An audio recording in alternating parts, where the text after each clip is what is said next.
We are live. What's up, everybody? Sensei here. Welcome to the show. Welcome to another video. And we have the fabulous, fantastic Speedykitty94. Thank you so much for joining us. And we have the man, the myth, the legend, Flip himself. We are back in the saddle again. And Kat, I want to thank you so much because it was short notice when I contacted you, and I didn't think you were going to get back to me. I was like, yes, that's okay though. Let me try. So I appreciate you for doing that. And Flip, Hell you know how we roll.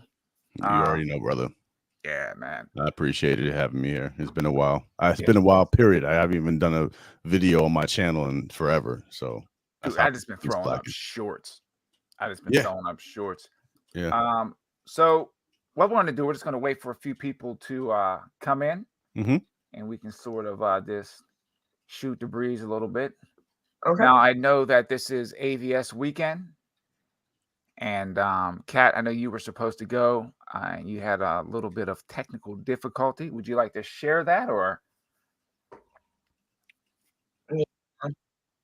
Yeah, basically I brought my wheel to my friend Joe because I noticed there was a little bit of like a weird shudder going on at high speeds, and I felt very uncomfortable taking that to the race.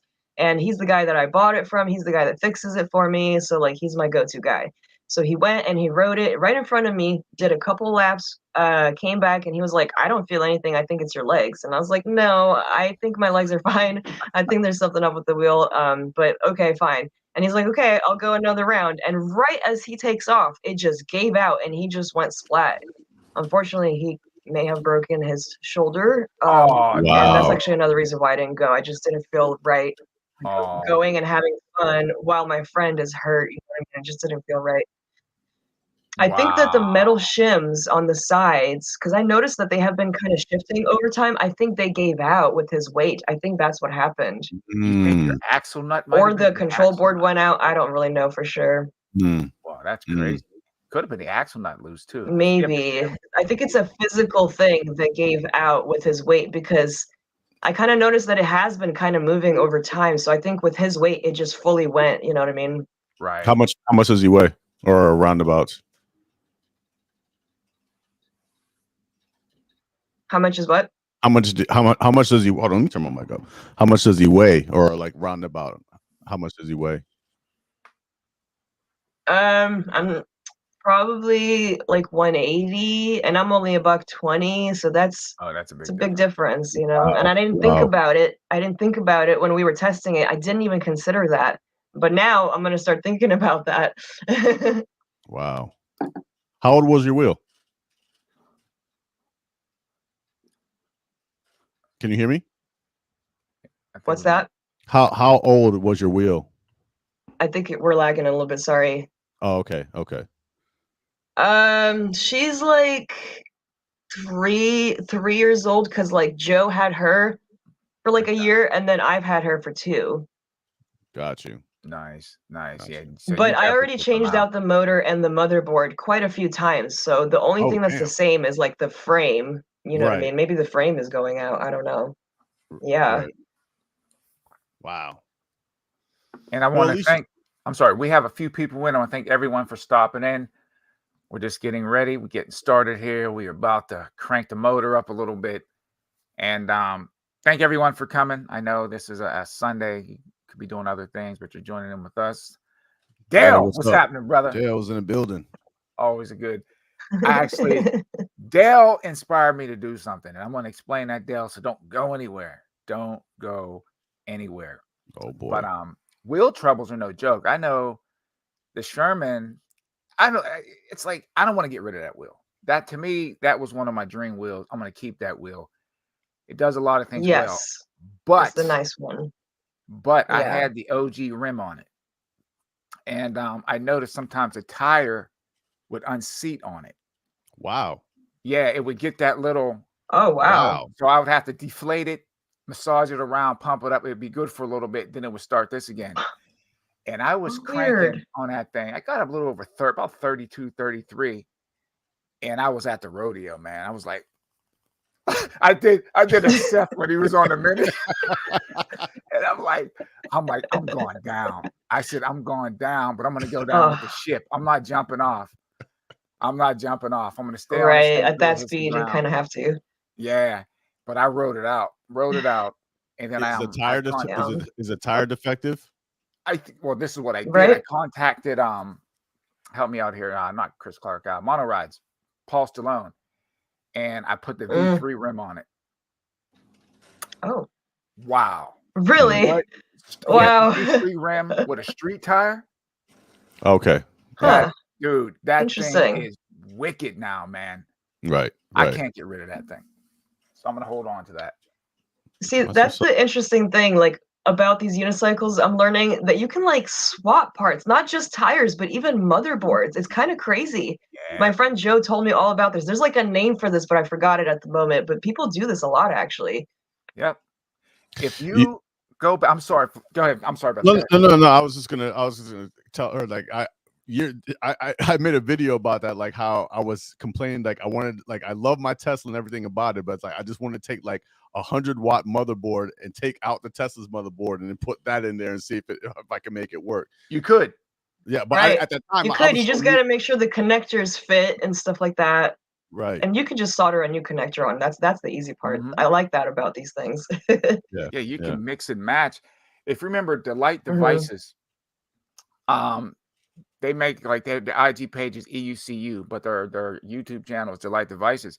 He had a 100-watt Tesla when I first started, like 2 years ago. He had a 100-watt Tesla. Yeah, he put a Nikola motherboard in a Tesla. Wow. Yeah, man. Wow. So it can definitely be done. Yeah, I always wanted to make a Frankenstein wheel. That's actually how I started, is with a Tesla. Yeah, because where it's set up, where the motherboard is set up, you have space to put something else in there. And I was just like, I wonder if I could do. But I was so new to EC riding, I never even changed a tire at this point, so I wasn't even about to think about ripping the guts out and swapping motherboards. But yeah, I still ride my Tesla, man. That's my go-to commute wheel. Yeah, I know, Dale. I know you had to change the battery too. I would have did that. You can't put 100 volt motherboard in there and just run 84 volts. That would be not a good combination. No, not at all. You'd have to up the batteries. So I'm still on my 2-week vacation. I started the Tuesday before last. But the way my job is set up, I have Friday, Saturday, and Sunday, Monday off. Right before my vacation, so I was off. I worked Thursday night, came home, I was fine.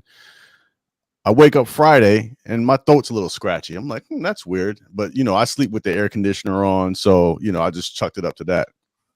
Bro, I go to the store on Saturday afternoon to get some food, and like while I'm standing in line, man, this thing hit me like a ton of bricks. I just got sick out of like a ton. Crazy. I'm just standing in line. I'm like, I feel weird.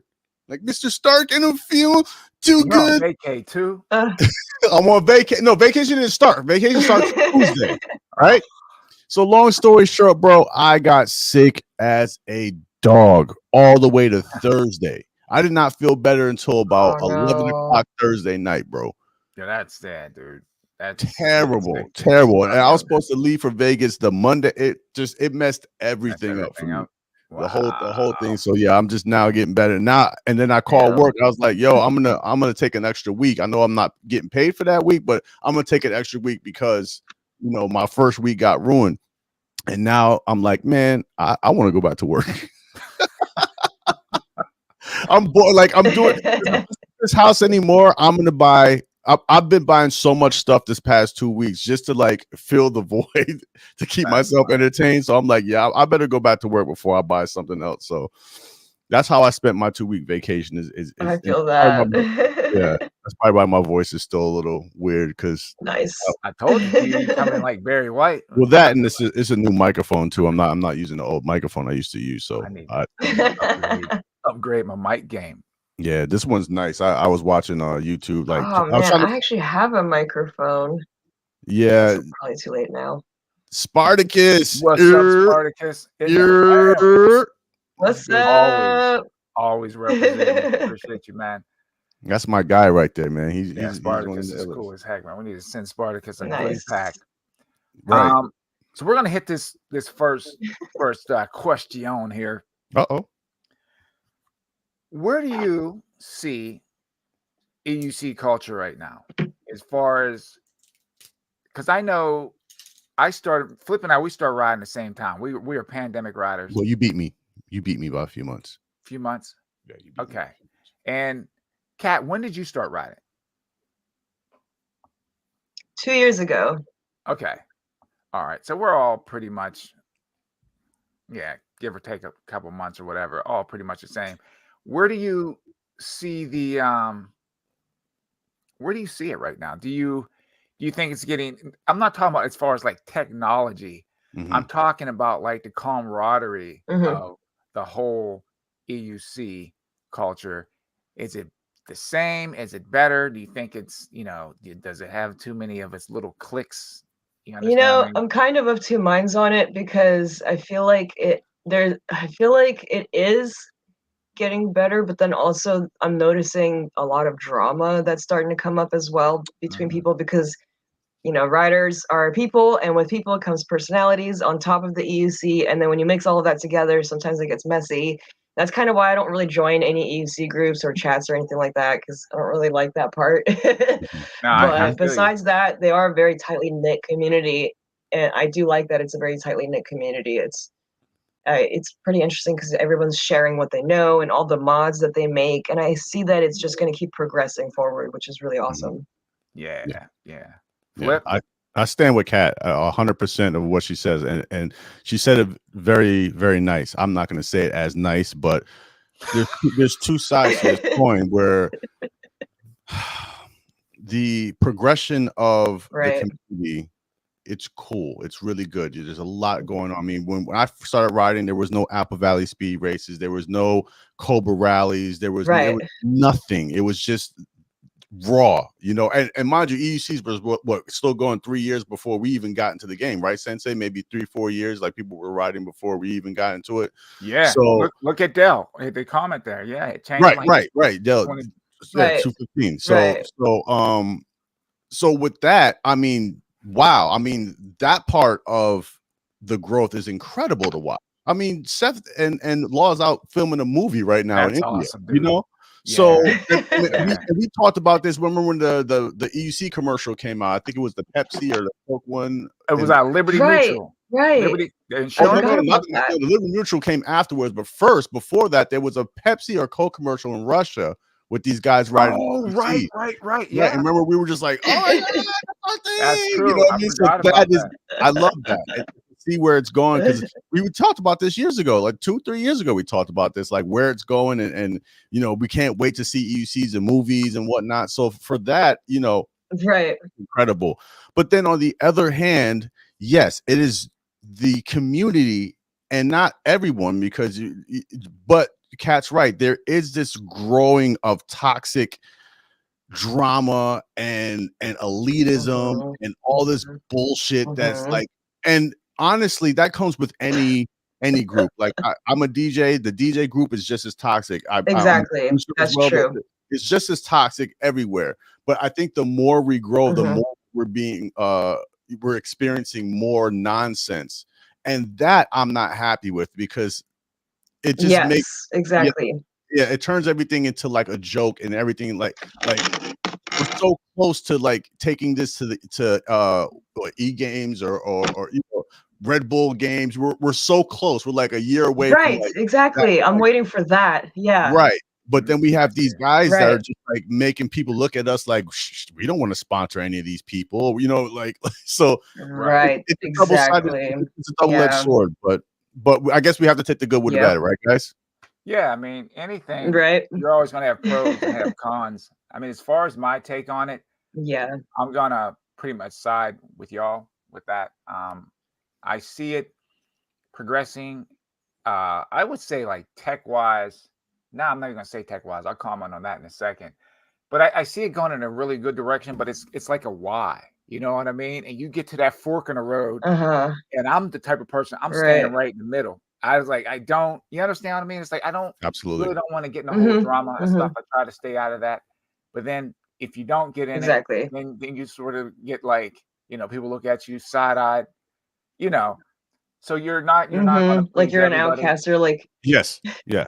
Yeah. Like Kat said, like I don't join anybody's clique or group, so you're kind of in the middle, but at the same time, then it's like, well, exactly. where do you stand? Who do you Yeah. stand with? It's like I stand with myself, so you kind of get, you're not as seen. Exactly.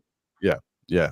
And I try, Mhm. and I mean, That's why I made my own brand, the Speedy Kitty. Like I don't need to join nobody else. I just join myself. Period. Make my own that makes content. sense. I ride by myself. I don't even like riding with people anymore. Kat, for my first 2.5 years, I rode by myself exclusively. I didn't ride with a Nice. single It's person. so nice because It is. you can nobody like people can't really keep up with me. Like I don't mean to like brag, but I like to go pretty fast. And I don't want to keep checking over my shoulder to see if you're there. I mean, I do it out of safety reasons, but I don't want to have to do it so frequently. I'm not going to try. I've seen some of your clips. I'm not trying to keep up with you. I'll catch up to you at the next light. The next red light. And that's my leisurely ride too. Kat, I'm laughing.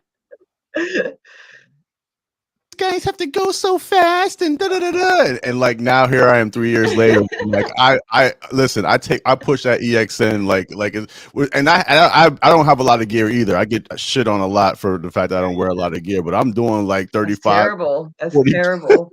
Yeah, and I'm like, I can't believe I'm turning into the guy I used to talk about, but it is what it is. Right? Oh, I feel you on that.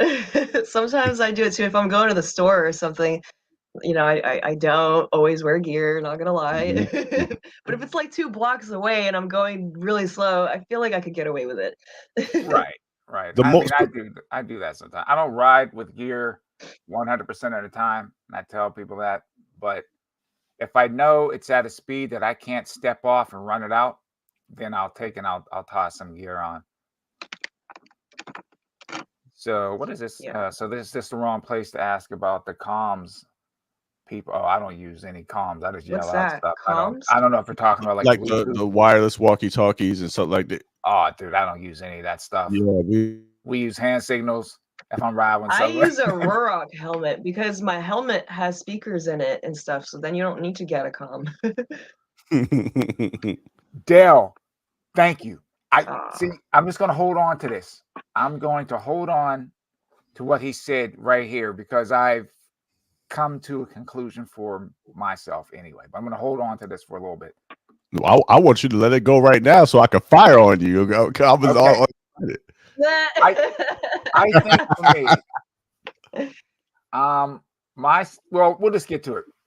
We're talking about riding styles, and I think when you first start, you get on, you see the riders that you want to sort of mimic your style after, they're slipping, dipping, smooth criminal leaning, that type of thing. And it's all about, the speed, the carving and things like that. But now that I've been riding, since 2020 minus recovery time, I think I'd rather be more of a finesse rider. And I think this comment right here, what Dell has, and this is just my opinion, everyone else is probably going to be different. He says, I've never been over 40. But I look at the skill that Dell has as a rider. That dude rides backwards faster than I ride forwards most of the time. Right. And it seems like being a finesse rider. That's interesting. And I think it was at the first wheel rally, and Law had made like he was talking about anybody can ride fast, but he was basically saying like learn the moves, you know what I mean? Learn how to control the wheel, learn all the intricate stuff, the jumping and all that type of stuff. Because it's not hard to go fast. We all know that. It's not hard to go fast. And think about it now. I see more people crashing on wheels than when I started. People want to get the biggest, baddest, fastest wheel, and they lean into it. All of a sudden, they at the rodeo and they going down. You know what I mean? So, to piggyback on what you just said, am I bugging you guys, Kat included? But are there more cutouts now than there was 2 years ago, 3 years ago? I think so. Right? Yeah. I don't remember seeing the amount of videos about wheels cutting out back in the days as much as we hear it now. No. And I thought that was very, very strange. And people were overleaning their wheel back in the days too. So you can't chalk it up to like, oh, you know, they wasn't pushing their wheel enough. Everybody was pushing their wheel then, but it just seemed like all the older wheels had less. Was it less cutouts or there were less people riding? I don't know. But just from my optics, it looks like there were way less cutouts 3 years ago than there are today. And that's kind of crazy to me. And these are the ones that we see. What about the ones we don't see? Because everyone's not posted, dude. Yeah, man. What do we got? Let's see. We got here.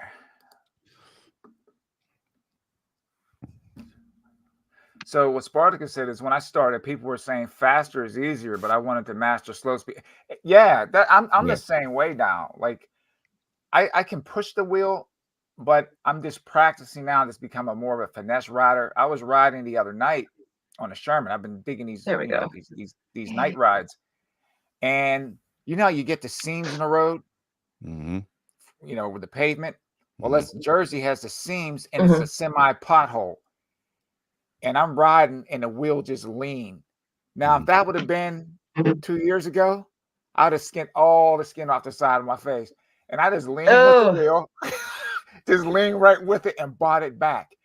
But I think if I'd have been going any faster, that wheel would have just tipped out from underneath me. You know what I mean? So yeah, I can definitely say my skill has gotten better, even though I think in my videos I just mostly chill ride.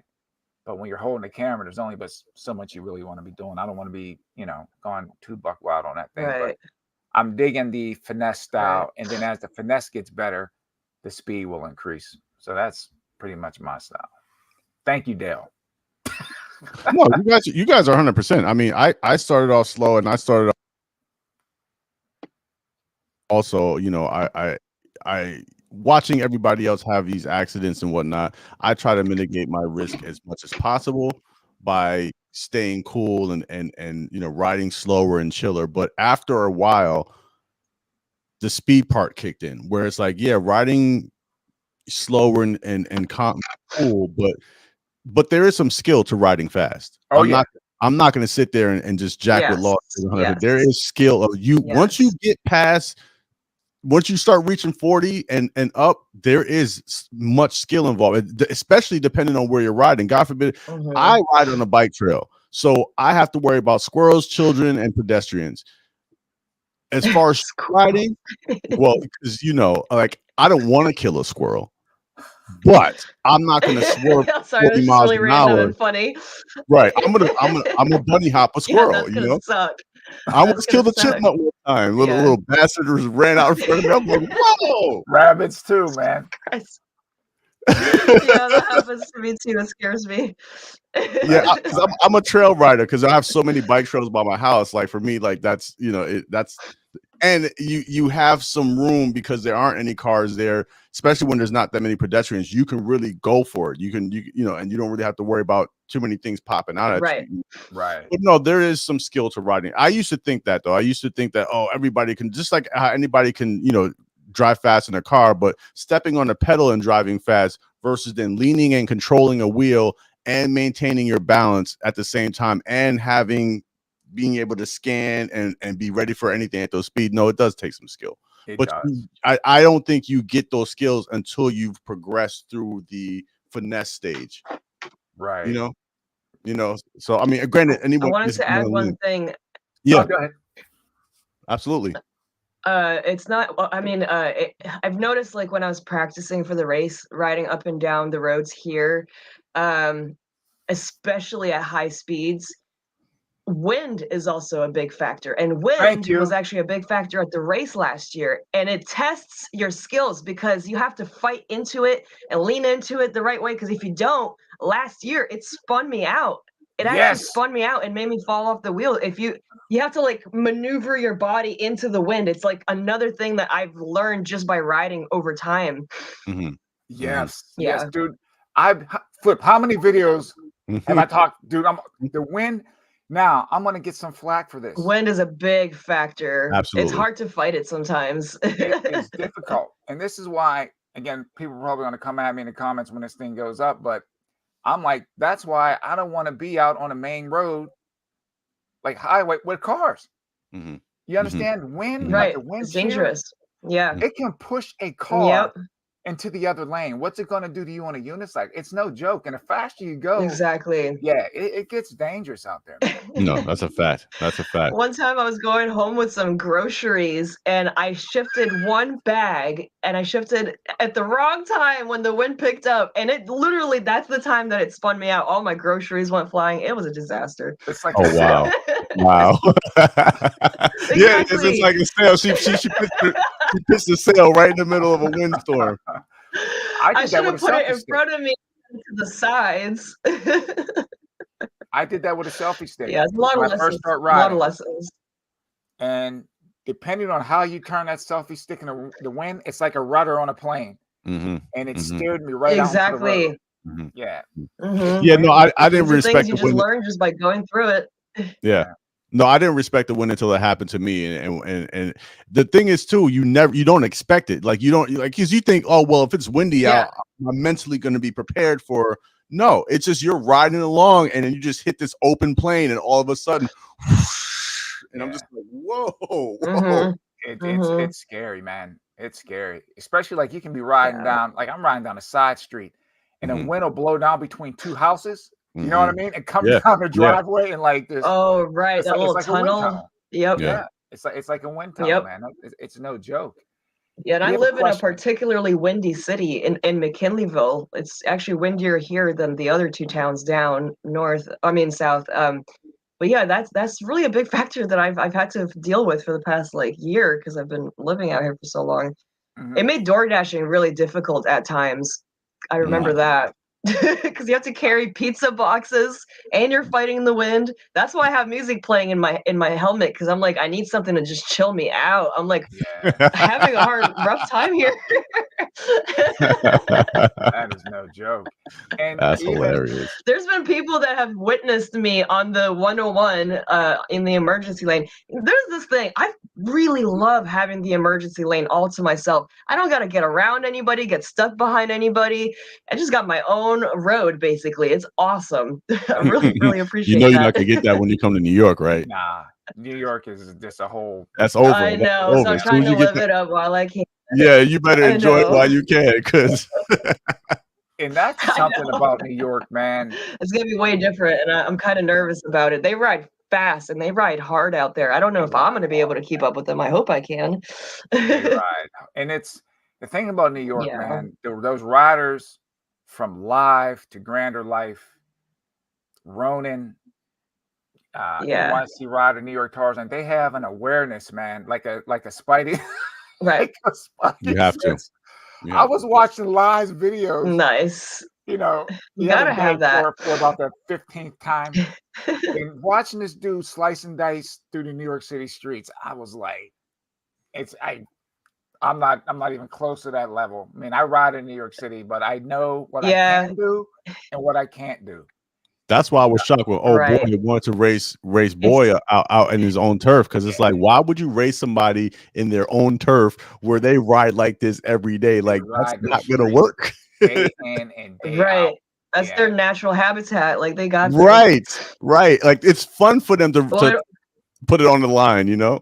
You know, I remember now, like the first time I took my wheel into the city, I went down to Kung Fu Tea, and I don't know, it was they did like a group ride, and I was following Dust Shorts, right? And you can just tell, like a veteran. I mean, you could tell this dude that's just clocked thousands of miles to New York City, and he's up ahead and he's directing me. Now, I've been in New York City many, many years, but when you're out in that traffic, he's telling me, yo, you got to be on this side, be on this side. You know what I mean? So he's directing, and there's a science to riding, you know? And that's, like I said, it was just like following a genius at work, man. It's no different if me and you were racing cars in New York City, bro. It's the same thing. If we're racing cars in New York City, you already know you're finding the line before the line, you know, even shows itself. You know exactly where to go. You're reading traffic. You're reading who's going to turn, who's making left turns, right turns. Right. But you know, you have to kind of, you know, be around that to, you know, every single day too. Like that just builds a whole nother level of skill. That's why I wanted to get out there. That's why I wanted to do the Ball Ray Bomb. It's not even for the Ball Ray Bomb. I wanted to go to Kung Fu Tea after and ride with the guy. Yeah, I need to get down there. It's just hard the way my schedule is. I work in the city, But then I don't live far. I live in Jersey. I only live like 13 miles outside the city. But then it's like trying to get home. You know what I mean? Trying to it's a pain sometimes.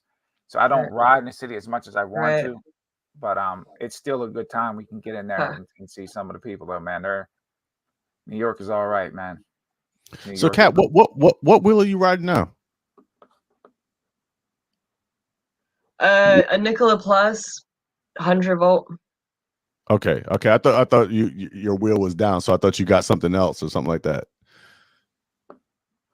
Oh no, this is the only wheel I have. I did win an M10 last year when I placed 3rd at ABS, but I sold it to my now ex-boyfriend. Yeah, but Goat sent me something. They didn't even know I was racing. Wow. That's cool though. That is cool, man. You got we got a lot of comments. Yeah, we got a lot. I'm trying to get. Let me. So Garrett says I hit a deer one night. What? Wait, with your wheel or with your car? The second one actually hit me more than I hit it. I punched it in the mouth. And what? Oh my God! Wow. So you're a deer puncher. Poor deer. Right. That's crazy. That was me last week. That was me all last week. Yeah, I do some foraging too, man. So this is Speedykitty. Sensei knows what I'm talking about. I use my wheel to look for my mushrooms off the trails. So I ride 3 to 6, looking left and right, rarely looking down. I don't recommend, but I've gotten good at it. Yeah, man. Like finesse riding will definitely. Yeah. Because riding slow is actually harder to keep the wheel up. Yeah. Absolutely. I remember when I taught my son how to ride, and everybody was commenting in the video. They were like, "Wow, like it's impressive that he's riding that slow on the wheel." You know, because usually people don't get to ride that slow. And I didn't think about it until after I was like, "Oh yeah, I guess you're right." Because I try to ride that slow on my MSX. It's not the same, but you know that Z10 is a totally different. That's a total different beast. That's why It is. Taught him on that. Man. You know, I kind of wish that they would have stayed not with that, man. Oh my God, are you kidding me? I wish Segway would have stayed in the game. I wish they would have stayed. That would have been the first wheel I've been happy to pay over market price for. You know what I mean? That wheel was ahead of its time. Absolutely. It was ahead of its time, that freaking wheel, man. And I was wrong. It wasn't the Tesla I wanted to change the motherboard. It was that wheel I wanted to change the motherboard. I would continue to ride that wheel to this day if that wheel would go over 45 miles an hour, or at least get me to 45 miles an hour. Right. I wouldn't ride any other wheel but the Z10. Dale's hitting kangaroos. So we go from deer to kangaroo. I'm dead. I can't. Dale, you gotta get us an Australian sponsor so we can come out there and ride, bro. I would definitely like to ride with him over there. What? Let's see. Okay, and Spartacus says, but slow speeds really build muscles quick, and when you hit an unexpected bump, your legs are it does build up your legs pretty good too. But you know what? I'm in love with the danger. I'm in love with that. You're riding that thin line, because there's times when you're riding when you're going and you hit the bump, it's like, oh shit, you know what I mean? Where it's like that little kick is like, oh, all right. You gotta get your sea legs. I think it was from boredom. It definitely gets exciting at times. Yeah, absolutely. I like riding the line. I really do, because like I'm prepared for a fall. Not saying that I can take a fall. I just know that if a fall comes, it is what it is. You just Okay, that's actually a really important point, and I'm glad that you brought that up, because I feel like that's what my friend didn't do. He didn't do the abandon ship move, which every rider knows you have to be ready. As soon as you feel it give out. I mean, unless you're one of those people that actually likes to go down with the wheel, that's on you. But I, on the other hand, can fix her later. I'll just get off. Yeah. I know what changed me up. Yeah, I don't think he did that. I don't think he even tried to jump off, and that scared me. That really scared me. He was the captain, man. He went down with the ship. Is when I had that accident on my Tesla, man. Yep, he did. I think that's what changed me up. You know, just my whole look on how riding is, and it's just, yeah, man. I still have probably a little bit of shell shock, but it really changed my view. It's like, You can't compete with cars. You Right. can't. Yeah, you just gotta. They always have the right of way, and Yeah. yeah, and I don't wish that on anybody. That Right. had to be one of the most painful things I've ever been through, man. Almost didn't make it through that, but you live and you learn on a wheel. So Yeah. Yeah. Travis, I would say it really all depends on one, your budget, two, your comfortability level. If you're cool with not being able to go over 35 miles an hour, Excuse me. yeah, absolutely. The V11 is a great. Absolutely love my V11. Right. The only thing I hate about it is it's a slow little bastard. It's just slow. I You would know, agree that that's a good starter wheel. I it mean, is. It really is. It's yeah. forgiving. It's a great looking wheel. It's durable. It can take a price fall, is right. which is really important. The V12, not so much as far as taking a fall and abuse, but it will give you that extra year of, hey, I can still ride with my friends and I don't feel like I'm going too slow or my wheel can't keep up.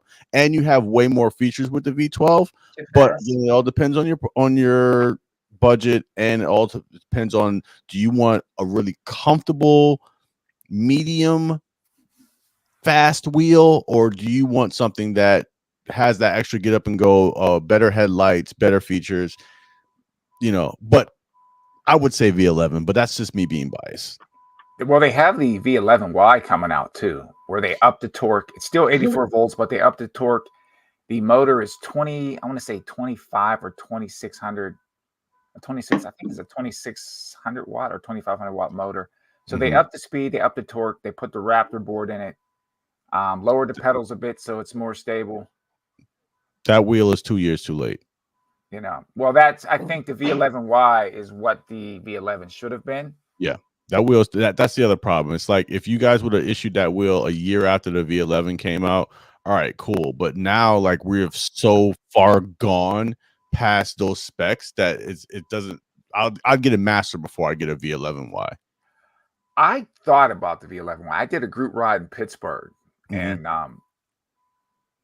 Ben was rocking it out on that V11. I mean, I was on my Sherman, but he could put the speed down on that V11 better than I could put it down on the Sherman on them bumpy roads. Really? Yeah, because Wow. the bumps. She's back. No, Okay, she's back. It depends on the terrain. You know what I mean?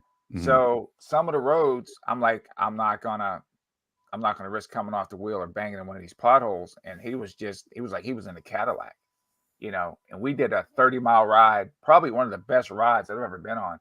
But he rocked it out on that V11, and then Coquette too, man. He's been rocking that thing. So yeah, no, I love my V11. The MSX is number one. If there's something about that wheel, the way it's designed, the way, I don't know what it is about that wheel. I love that wheel.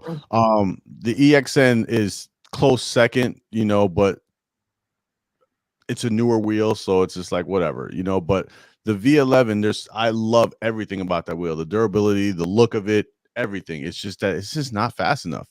That's the only downside. If it was 10 miles an hour faster, I would ride that wheel exclusively, Oh yeah, if you like speed, then that's not going to be the wheel. Yeah, you understand as far for speed. Even when I wasn't riding that fast, I still like to have that extra room, cushion. Yeah. But it's an awesome wheel.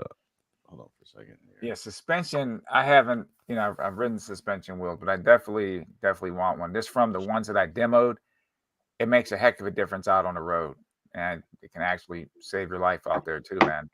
Yeah, I want a suspension wheel too. That should be my next wheel. I want like a master or something. Well, that's a good segue into the next Pro, question. maybe. Yeah. What wheel would you like in your stable, or what are you looking That's at? right. So we'll let you go first on that one. I want suspension. The thing is, I'm really concerned about tire size. I'm really used to my Nikola Plus's 12-inch rim, and like every time I ride like something like the Monster or something with like a really big rim, I'm very uncomfortable. I can't make my turns. It's just so big. So like, I want a wheel with suspension, but I don't want it to have a huge rim. That's where I'm having a problem. I got you. The Monster's a beast, man. I rode that thing. It's like like a Greyhound bus. It is a beast. That one's way too big for me. And yeah, and I don't know how people even lift that thing. That's insane. It's V13 too, massive wheel, and you know people are always talking about, oh, you got to get a big wheel, but I'm like, yeah, it's easy to start out on those things, but the weight eventually will catch up to you on a long ride. You know what I mean? Eventually, the weight will catch up to you. You get tired slinging that thing around. The only nice thing about heavier wheels, kind of like motorcycles, it helps when you're going fast. It feels more solid. I don't know, like when I'm on a lighter wheel, I feel like I'm able to be thrown around a little bit easier. But when I'm on a solid heavy wheel, I ain't going nowhere unless my legs tell it to. Yeah, that's truth right there. That's a fact. Yeah. For me, the only wheel I'm getting next is the Master Pro. That's the only option. Yeah, see, that's where I'm at. That's where I'm at. Master Pro is it for me. That's it. I think that I'll be stuck with a Master for the next couple of years. Plus, it's the perfect racing wheel. And for me, because I'm 6'2", at least that's what everyone's saying to me. It's so comfortable to sit on, being so tall. You know, like that's the other problem I have too. Like that's the other reason why I love my V11 is because to sit on it is super simple. I cannot sit on my EXN. There's no way. There's no way. Yeah, dude. That's way too uncomfortable of a squat it's not even a comfortable position to ride in. Right. When your knees are like by your face, you know? Dude, your feet are underneath you like a jackrabbit. You know what I mean? You're like, dude, that's why riding seats, man, my legs are too long. It's just like, it's difficult for me. Yeah. No, the Master Pro is that's it. That'll be the next wheel I get for sure. And you know, the EXN, I don't know what I'm gonna do with that when I get the Master Pro. I mean, I don't know. I mean, nobody's buying old wheels like that. My son, I'm gonna give him the V11. Travis, I think waiting for the V11Y it's what's the point? You can get a V11 now for pennies on a dollar. Like I've seen them go for like $1,100, bro. So you're better off getting a solid wheel for, you know, pennies rather than waiting for the V11Y, which should have came out 2 years ago. Nobody cares now. You know what I mean? Like if the V11Y was like 50 miles an hour, oh, okay, cool. And what? Let me see the watt hours. You know, maybe like 2,800 or around. Cool, but no. I wish. Yeah, I wish they would have made it at least 100 volt, and they would have upped the battery size. Right. Yeah. You know, take it to at least where, you know, the Extreme or the Mini around in there, and I think that would have been a solid choice. And the price, I think, at $2,400, that wheel shouldn't be any more than $2,000. That's another thing too. I think it's priced too high. Wait, how much is it? It's $2,400 at $2,399. That's too high. That's ridiculous. They're 2 years. They're 2 years behind, bro. They should honestly. This is Travis. If you're going to spend $2,400, I would tell you to get you a Mini or a Master. Yeah, just go for the Speed. That one has suspension. Yeah, you get the whole kit and caboodle with a Master for $2,500. It's true. And they got the new one coming out, you know, so you get the upgraded linkage and all that stuff on it, all the trimmings. And then I wrote the Mini felt great. The Mini felt great. They're I guess they're having a new Master coming out with their upgrade. Oh, really? Yeah. Because I think the Pro already got upgraded because they changed the Pro. The new Pro has the round headlight versus the square. You know, so, I actually have it on my phone right now. Yeah, I want that wheel so bad. The only reason I don't have it now because it's wintertime and I don't. Yeah, come to daddy. Yeah. I'm sorry. I want that wheel so bad. I love that wheel so bad. Oh my god! As soon as I saw it, I was like, "That's my wheel." Like, what? That's my wheel. Because at first I was looking at the V13. I was like, "Oh, you know, I'm not a fan of the orange, but you know, the V13 was like, oh, it looks like a cool wheel." Well, the first time I saw the Master, then I got to ride the Master Pro. Oh, that was it. Once I got on the wheel and this is it. This is the wheel for me. Wow. Yeah, because the Master felt better. The suspension felt better on the Master than it did the V13 to me. But what Kat was saying, with that extra weight, the Master Pro is like what, 115, 120 pounds. that weight going at speed, Jesus. you're super stable. It's like riding a Yes, small dirt bike. exactly. And that's what Exactly. That's no, what I'm I'm dead saying, like a ass. little motorcycle. Yeah, like, Exactly. yeah, exactly. And that's why I was like, you know what? Granted, it's not safe for the people around me if I bail. God forbid, you know. I mean, don't. I'm just saying, you know, I You could get a leash. People have been getting leashes nowadays, especially when they're on trails. But I the don't know if that's a problem. good idea to have that pulling you. That's what I'm saying. The problem is I'm only 206 pounds, 208 pounds. With a leash going at 40 miles an hour, you're not stopping shit. Oof. You're getting Yeah, maybe dragged. not a good idea in that Yeah, you're case. getting dragged at least a good 10 feet. You Yeah. know what I mean? If not more than That's that. not gonna be fun. Yeah. That's not fun. But I think with a Master Pro, I would probably stick to street riding with that. That would be my, hey, I'm going to ride down the main street. I feel more comfortable on a wheel that heavy versus than, you know, a dinky wheel riding in traffic. So I would probably say the EXN for trail rides and you know, bike trails, and the Master would be my, hey, we're going out in public, you know. We're gonna race a Honda today. You make me feel so bad. I will never ride my Tesla in New York City again after him. Dude, Tesla's a baby. I wouldn't ride that in the city. I ripped that wheel, dude. I mean, as hard as you can push the Tesla, you know. Yeah. That was my first wheel ever. I love that. Like, I don't know what it is. ever. I love it.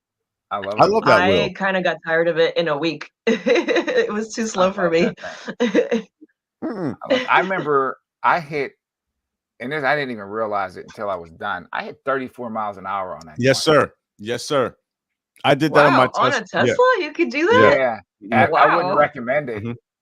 Yeah, Might no. have to go take That's a trip scary. To the yeah. The problem with the Tesla, because it's so small and compact, you don't realize you're in the right conditions. You don't realize you're going that fast. Right. And this is what people don't realize. Correct me if I'm wrong, but I think I'm right. I've been saying this for the last 2 years. The Nikola and the Tesla have the same effing motor, just different motherboards. Yes, they're they're like a baby brother and a baby sister, basically. Like, I think they're basically relatives. That's why I'm like, wait a second, this thing can get up and go, man. Yeah, I've never got the opportunity to ride a Nikola ever. I've never ridden one. I would like. I love that wheel. I'm also noticing that the RS motherboards are very similar to the to the Nikola and Tesla motherboards. Yeah. Yep. As well. I just changed the motherboard on my RS, man. That was a pain in the butt. We're lagging again. Let's see. We got a lot of comments. Yes, we do. What's up, Lane? I've been going through them. Welcome to the show. Let's see what we got here. Let's talk about. I agree with suspension is necessary. Necessity. Excuse me. Now hearing people like Roger and Albert say they feel comfortable checking text on suspension. Yeah, right. Yeah. Suspension is definitely a way to go. I mean, but I will say this. Yes. I think. I mean, I love the way suspension feels, but I like the feel of the road through a non-suspension wheel. If that makes any sense of what I'm saying. Absolutely. No, absolutely. That's when I got back on my EXN, I realized what I was missing. Suspension is great for comfort, for, you know, less stress on your body. Cool.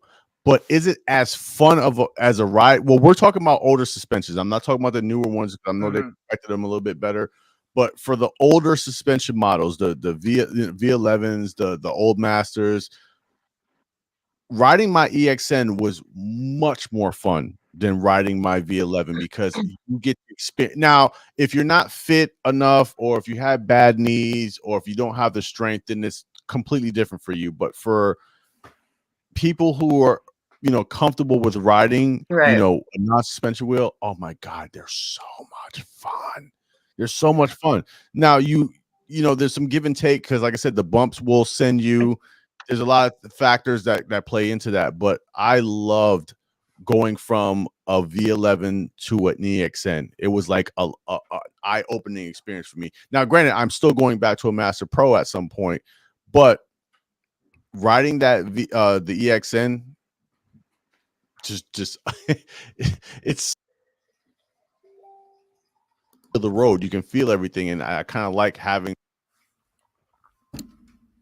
why suspension is king. Your mic is cutting in and out a little bit, Flip. Trev, thank you so much for stopping by, man, and joining the stream. Check. There we go. I don't know. It's so hard.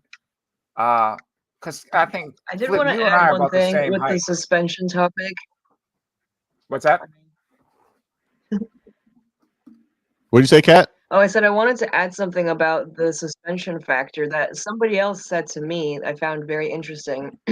Apparently, with suspension, you kind of tend to lose some of your basic EUC like functions that you've learned throughout the first like 2 years. Yeah. And I don't know if I want to lose that. And also, but also it would be nice because I do have a bad knee. So it's kind of like I'm not sure which way to go. Well, you can tell. You can definitely tell. I think it was. Don't quote me on this, and I mean this in a good way. I think it was one of Chooch's videos. I was watching him, and he was used to blasting around on the suspension wheel. Then he jumped on a non-suspension, and he bit it.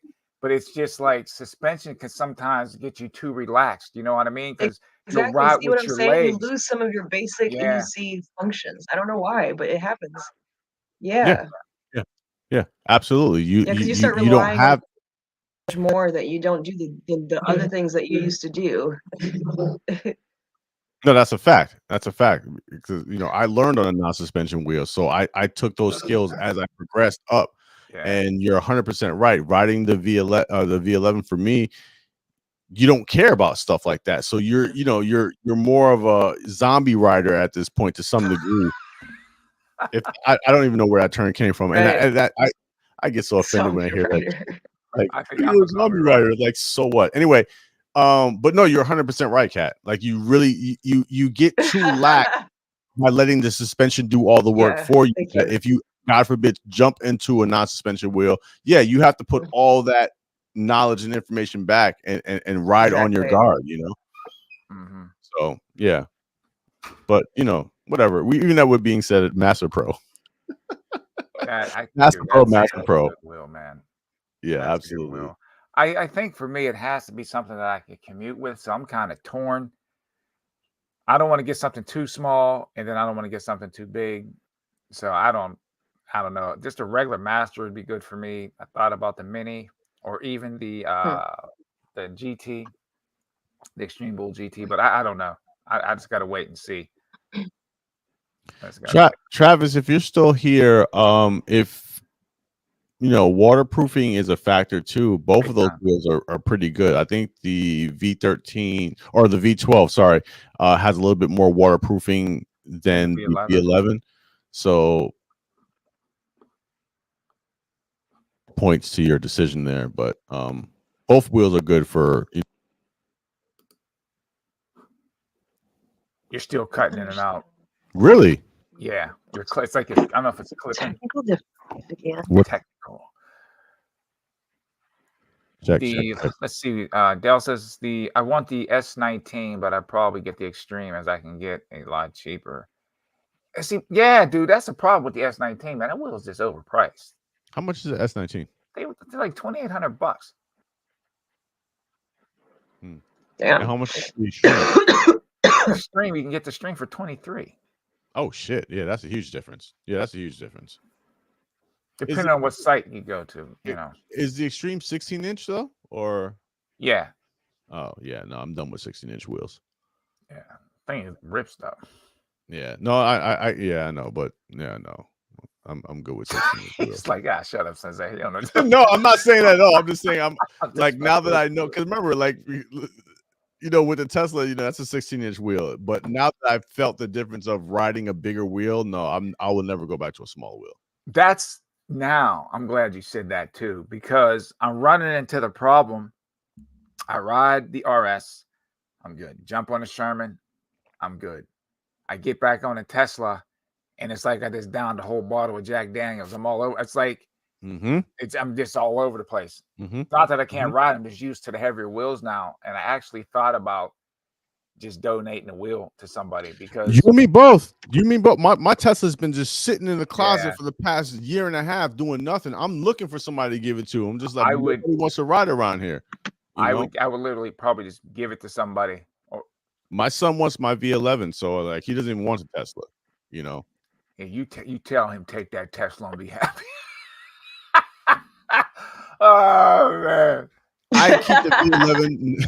I keep the V11 next to the EXN, but I never ride it. The only time I ride the V11 is like I'm going like right around the corner to grab something, or I'm going to the music store, which is like a block down from my house. I'll jump on the V11 just because I don't feel like lifting the EXN down. Right. But yeah, no, the V11's over. Oh my I God, love that I feel wheel. you on that. Yeah, no, it's over. 13 has suspension. Be helpful. He's talking about the suspension exile to be helpful to learn on that. The thing with the V13, I mean, if learning on that thing's massive, man. That's a big wheel to learn on. It's like 115 pounds, right? Yeah, it's no joke. Yeah, it's no joke. Yeah, it's like you ride on the back of a Clydesdale horse. See, that's why I like my wheel. It's only like 50 or 60 pounds, and that's good enough for me.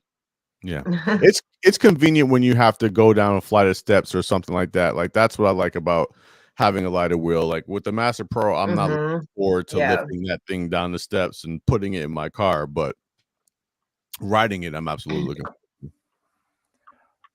I'm not sure what wheel is taller, the S19. No, I'm not sure either. I think it's the batteries that are probably heavy. Yeah, absolutely. And they put that metal box on it, so I'm sure that adds a few pounds to it too. Oh yeah. S19, right. I'm not sure.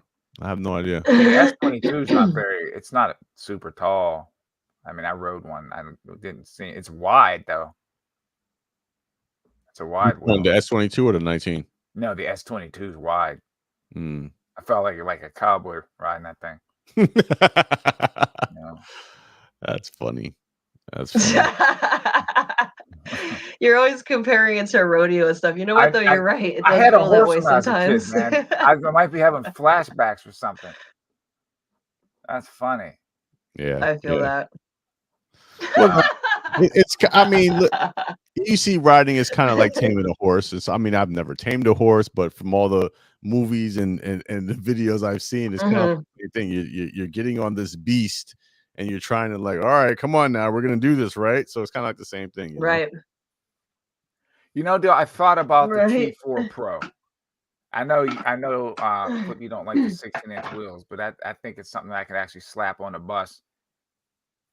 But again, me being a taller rider, it's going to lead to problems. Dale, I will not stand here and take any of your Begode hate at all. Okay, you watch your mouth. Begode is the king and always will be the king of EUCs.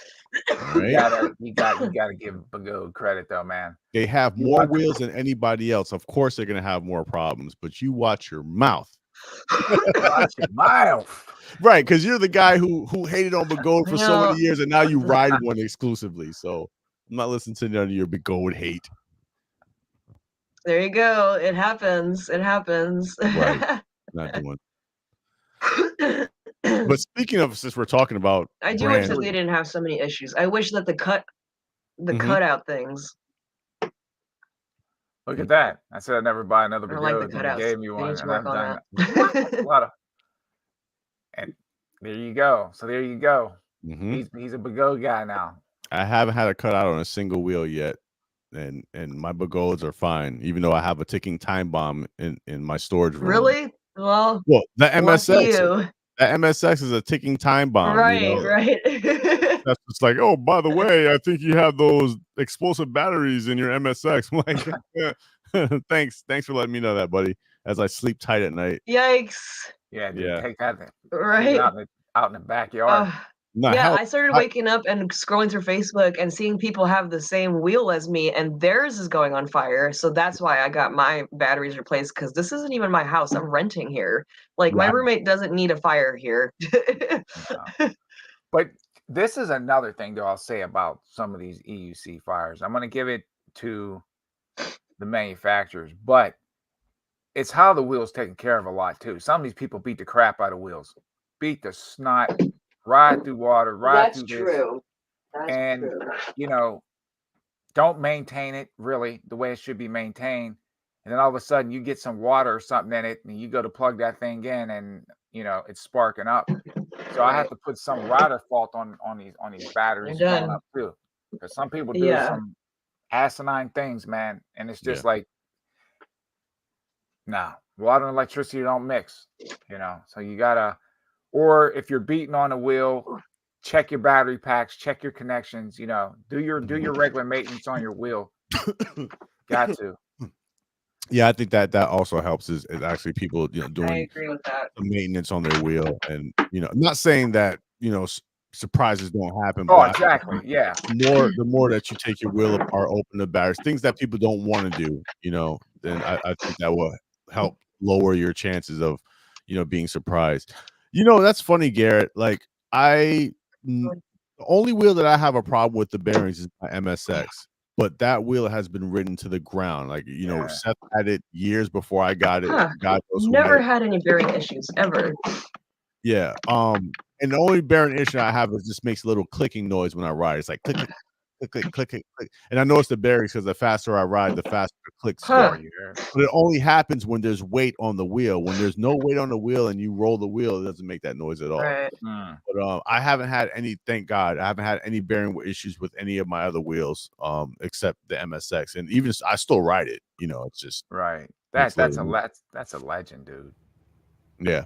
Yeah. MSX, the Nikola, those are legendary wheels. Agreed. There's another tip too, for when you're charging your wheel.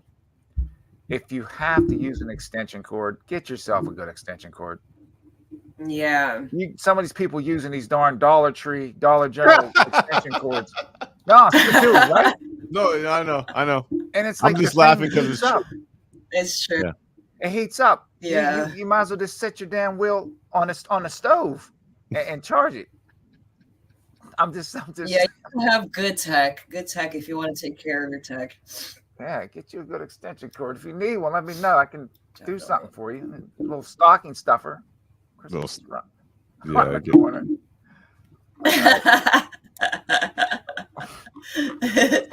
see what we got here. Okay, let's see this one. We got Dale says the only real problem with my T4 is the headlight bracelet. Oh yeah, that thing's made out of graham crackers. Freaking, you might as well just tape a flashlight to the front of it, Dale. Flashlight. Hey man, don't laugh. I just got one off Amazon. No, not Amazon, off of Temu. And this thing, holy shit! Really?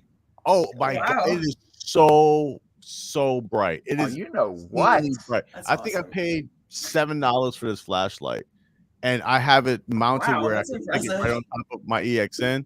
Oh my God, it is obscene. I use a tack light when I ride at night too. Yeah. The thing is bright. I can run around with a spotlight, but I use that Yes, to light up yeah. the road.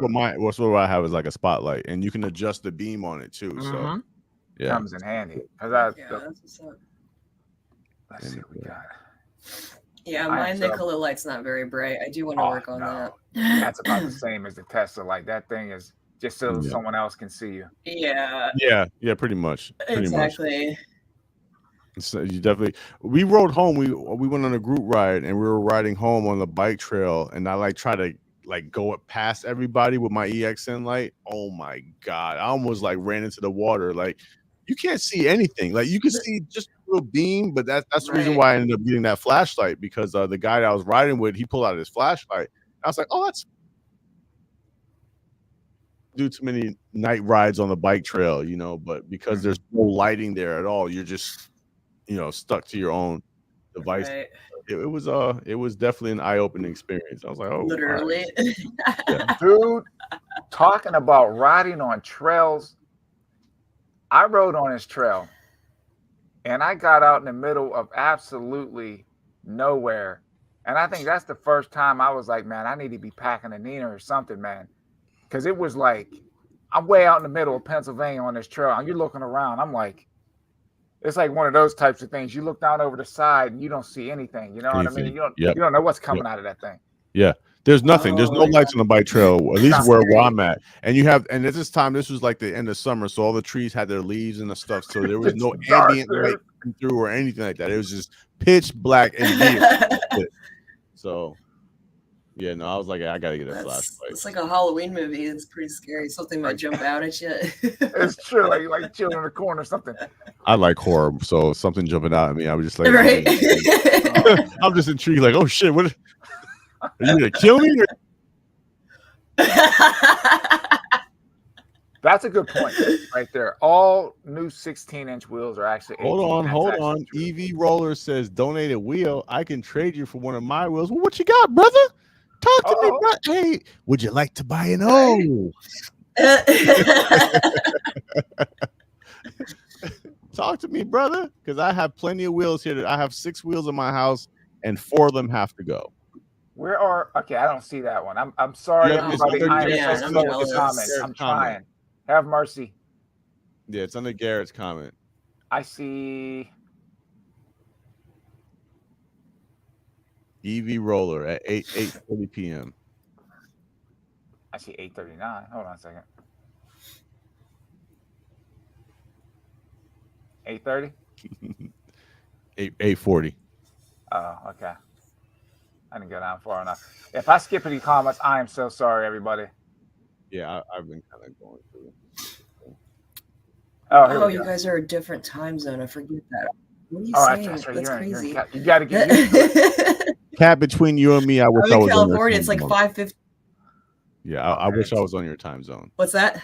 I said between you and me, I wish I was on your time zone. Well, Evie, why is where are that? you located, man? I used to live in Vegas for 5 years, so I like that. living on the West Coast was the best thing ever. nice. So, yeah, Nice. no, I miss it. I did I like how the warm EX30. it is here on the West Coast. I'm gonna miss it. That's it. The warm, the sun, the mountains. We Mhm. have mountains here, but it's Yes, the beautiful views. My God, Yeah. I'm still gonna come and visit. I already promised that to my friends. I got it. I've never been to Cali. I gotta. I'm excited though. New things are coming. So when are you making the move? March of next year. I've got a high school sweetheart that's gonna come and get me. He's gonna fly here. We're gonna drive there. We're gonna take turns. That's gonna be a driving heck of back. a drive. It's gonna be a very long trip. So I think I would go to I'm jail. excited. I would probably wind up. Oh in jail God, driving stop that it. thing. But can you imagine you and I driving? Listen, I'm a pretty I good drove- driver. I I drove drive like 100 there's a miles, baby in dude. my car. from upstate New York all the way to Las Vegas Jesus. by myself. So Dude, that's nothing. Driving across Nah, country it's is not nothing. That's bad. scary. See, I want to drive with someone if I'm going to do the long haul, I so did that it if something solo. happens, Yeah, no, I did it dolo, and that was my thing. I was like, if I make it from New York, yeah. So that's how I took it. So I said, if my I thing break is down I got a halfway, lead foot, man. Especially long distance, dude. It's just oh well, there's stretch of highway where the speed limit's 75 an hour. yeah, it's That's scary. 115 Definitely. easy. yeah, dude. Hold on. Yeah, I like the EX30, but I forgot Psycho about that says- wheel. I totally forgot that wheel existed. that's a good effing wheel, man.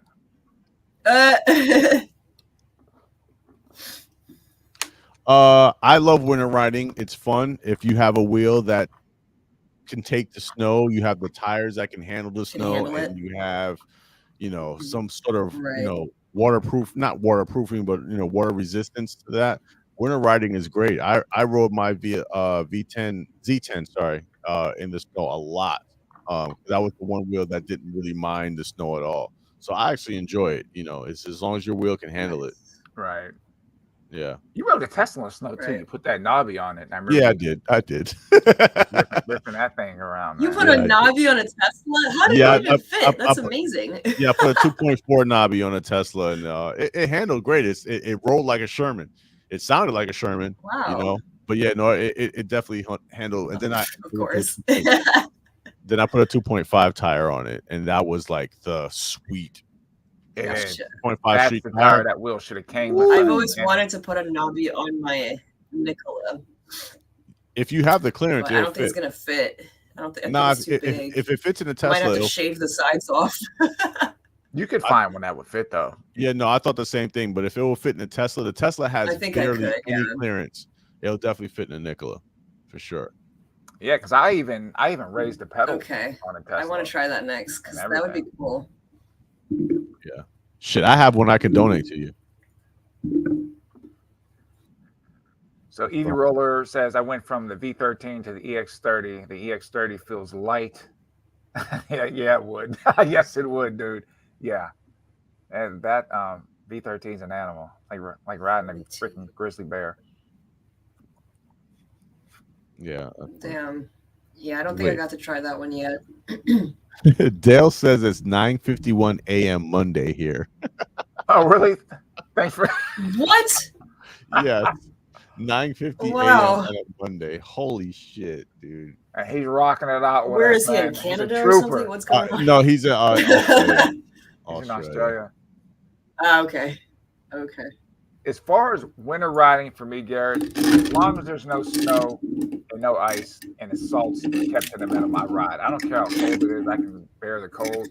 Yeah, the salt's a problem for these tires sometimes, especially in New York, because they put the salt everywhere on the roads. Yeah. Yeah. It's not good for the inside of your wheel either. The electron gets salt in there. That's horrible. Yeah, absolutely. No, definitely not. That's scary. See, that's a good point. I live on the West Coast. I live in Humboldt County, and we got some serious humidity. Like, everyone's cars constantly rust. My unicycle has a hard time with it, too. So now I wonder what that's going to be like when I move back to the East Coast. Like, is that going to affect it? Is it going to be different? Is it going to be easier? Am I going to rust less? I haven't had any problem with the rust and stuff. I mean, it gets humid, but it's not too bad here. Yeah, no.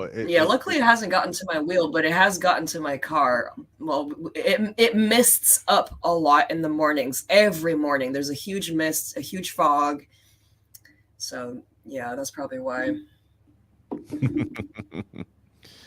Yeah, I mean, I usually ride in the wintertime with fresh snow. I don't tend to ride after they salt the roads, and but if it's like freshly packed snow, fresh fallen snow, then I go out for a ride. But the salt, I'm definitely concerned with, so I don't like to ride constantly in the wintertime.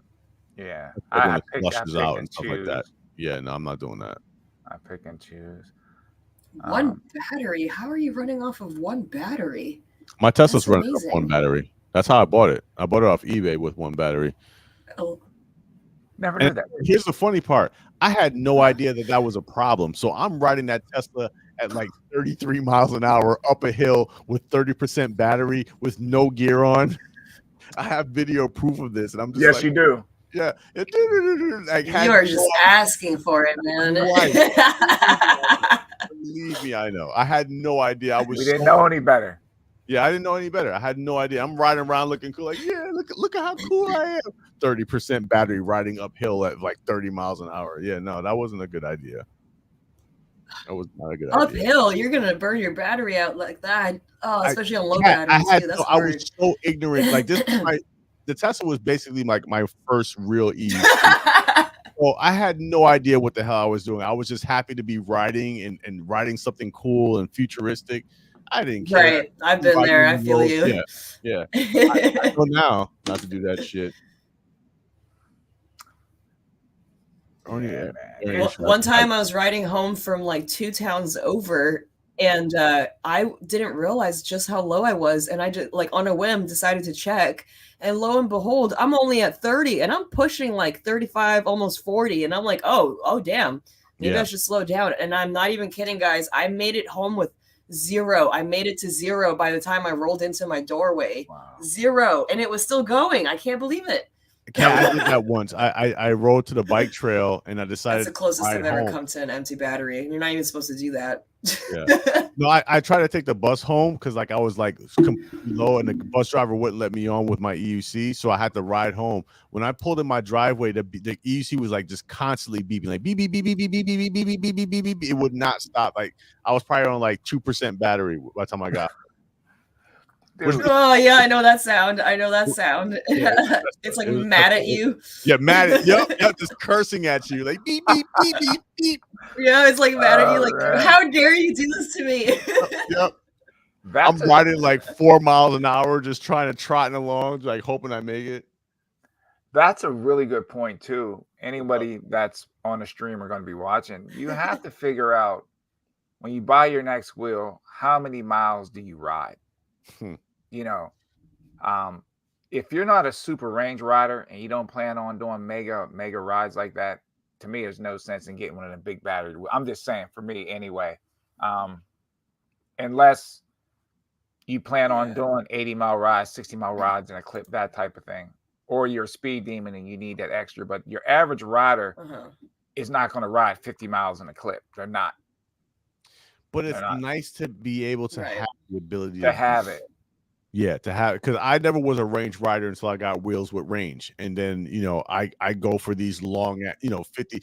With the V11, I went for like a 50-mile ride. It was scary because the battery's getting low, but no, like the more range I get, the further I explore, if that makes sense. So it kind of depends on the type of style of rider you are. But for me, you give me 80, 90 miles, I'm going 80 and 90 miles at some point.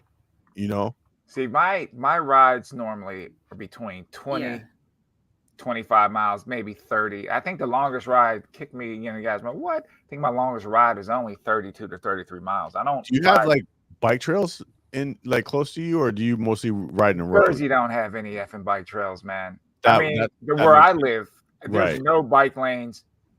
Now I can find some trails and stuff, but as far as like in the town that I live, I know one bike lane, dude. One bike lane. You know what I mean? And that's really about it. Yeah, no, I have these bike trails that go on for miles. You're talking like 90, 100 miles. Like they go forever. Yeah, so for me, and if you pick a good day, you're not going to have that many people out riding. The only thing you have to worry about for me is like the mosquitoes. Like they will hit you in the face like like Rocky fucking Apollo, Dale got another sub. Everybody on the stream, beers. Go. Yeah, you gotta have beers. That's important. To Electric Unicycle, please. What do you say, Kat? I didn't hear what you said, Kat. I think we got a little lag. Oh, I was commenting on Electric Unicycle's comment. He was saying you got to bring beers, and I think that's funny. Yeah, I've never ridden drunk. It's important. I haven't gone that far yet. Dale I have. It's not wise. It's not wise. Because your sense of balance and your sense of space is warped. And trying to balance yourself drunk is just stupid, in my opinion. Yeah, that's kind of where I figured, because like I used to. I've been a DJ for the past 17 years professionally, so I used to drink professionally. I don't do that as much as now, but I know back in the days I would drink a lot, so it was wise for me to get on the wheel. I don't like big wheels. Yeah.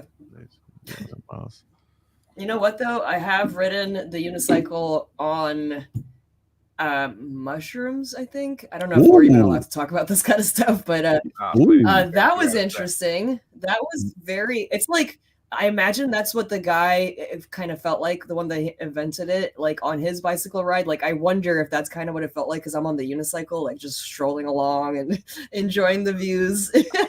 How far along into your trip were you? It was just in the very beginning. Actually, it was chocolate. It was chocolate. It was mushrooms and chocolate. And I actually forgot that I even took it. And then I just kind of started riding, and it hit me. I remembered all of a sudden, and I was like, oh, I'm actually doing okay though. It was fine. It felt very pleasant. I would love to do that. I felt like I was, my senses were a little bit more aware. Like I was more aware of people. I was aware of traffic moving more so than when I was sober, which is interesting. It actually helped me, if anything. Yeah, I would like to try that. I haven't shroomed in like 10 years, if not longer, probably longer than that. So I would definitely wouldn't mind shrooming. You'll have a nice trip then. Yeah, no, it's been a while. We used to take our shrooms and we put it in a blender with like 500% vitamin C, like this drink we used to get. It had like 500, and we just blend it up, and we'll walk around drinking like shroom smoothies all day. So I used to take a lot. Oh wow, nice. That is I've hilarious. not tripped in Smoothies are the way to go, honestly. Yeah, shroom smoothies are the shit because you can just like just dose yourself all day long. Yes. Oh my goodness, I'm learning some Sip things on here. it whenever. And that's what Spartacus is talking about. Flip, he says he has those kind of trails too, man. 100-mile plus trails. Yeah, Spartacus, like give me that's the other Nice. reason why I want the Master Pro, because it's like with the Master Pro, you guys won't see me for 2 days. I'm gone. I'm out of here. You know what I'm saying? I get some. Oh my god, I want to do that so bad. I want to go on these big trips that people go on, like, and then just charge along the way, Just bring a charge backpack, along the way. a Yeah, sleeping bag. I want to do that so bad. Like, Kat, what's his name does? Marty? I think Marty does that sometimes. Marty's like a backpack rider, man. He goes, Roger, Don, that whole Cali crew, man. They go on voyages, man. Yeah, exactly. I Well, want to New be York one of does it those too, people man. They now. ride I have elevated myself to that level. Yeah, I just found on eBay they have like these like cool electric generators that you could bring, like you could fit in a backpack, and they were like, I forgot the wattage on it, but they're like you can run a refrigerator on these things. And I'm like, well, if I could run a refrigerator on it, I could charge my Wow. so throw that in the backpack. I have a tiny refrigerator. Oh my god, I gotta show you this. You put that on your wheel. Flip, you can get a an EV car charger adapter to put on and charge it. Yeah, absolutely. I saw Panda did that. Yep. Oh, Panda, Panda's a marathon rider. Look. What? Aw. It's a fridge. Put that right on your monster, tiny man. little fridge. See, That's I all you love need this to go thing. You camping. can bring it with you camping. Yeah, that's all you need. That's nice. That's right. I'm ready. You guys should see my grill. I have a grill that's literally this big. It's perfect. That's big enough to put a steak on. Yep. I mean, I'm not that big. I don't need a lot of food, so that's just right for me. Hold on one second. Let's see what we got. Dale, you still working at the strip club? I saw your pictures. Don't try to hide. I know where you at. Oh my gosh. I saw your pictures, bro. I think we covered that question already. What's that? Style of riding, that type of Yeah, thing. yeah, we definitely covered all that. So we're just gonna freestyle. I can expound on that a little bit though, but for the most part, my style has absolutely changed from when I started riding 3 years ago. Absolutely changed. And I more drifted to the thing that I complained about the most. I've become that person. The speed. Not just the speed, It but happens that way sometimes. the reckless abandon, like the you know, the ability to, like, even when I go on group rides, I don't stay with the group. My wheel does damn near 50 miles an hour. I'm out of here. Right. See ya. You know what I mean? Right. And the only person that stays with me is my homie on his Master Pro. I turn around and he's the only person like I see. Everybody else is like behind, you know. That's the one thing I notice on group rides now. I don't stay with the group. I'm out of here. I mean, I'll hang out with you guys for a little bit. Hey, what's going on? Everybody's cool. And as soon as the roll opens, I'm out of here. Right. Push it to the Yeah, limit, I do that by myself. I like sometimes I'll be like, I'm just gonna ride like a complete jackass today. And I'll just go out and I'll do that in some secluded area, ride like a complete moron. But I'm not like in a group ride. I think my biggest fear on a group ride, I watched all those group ride videos, and it's like a pinball game. People bouncing off each other. You know what I mean? Wrecking. It's like some of them, their sense of awareness in a group ride is. All the group rides I've been in here, we've never had an accident. We've never had anybody bump into me. But and these guys ride because we have like a lot of longboard riders, electric longboard riders too. You know, we've never had a problem. Like. But we're all New Yorkers, so you got to take that in accountability. We kind of have an idea, you know, like everybody drives crazy over here, so you have to ride crazy over here too, if that makes sense. Typical New York, right? I will not sit here and stand for that. That's the style. All right, that's the style, dude. Oh man, you would.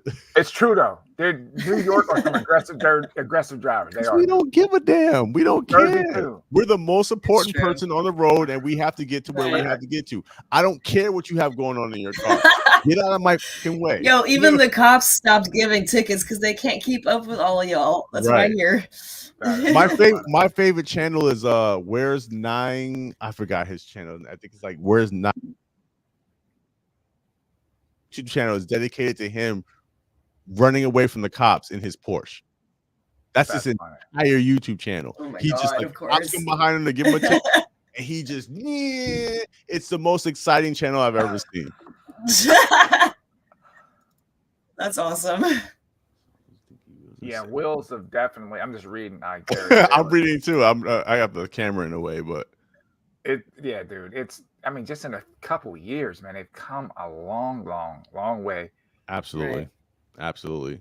I said the first time I saw one, and I always say this probably every during live stream I do. I believe it was Nate. I think it was Grander Life on 8th Avenue. He was on one. I was like, what the hell? I said, I will never ride. I didn't know who he was. I didn't even know who he was at the time. I'm like, I'd never ride one of those things. And sure enough, I'm addicted. That was the first video I saw. That's what convinced me to get an EUC. I was going to get a longboard because I used to watch Casey Neistat. Me too.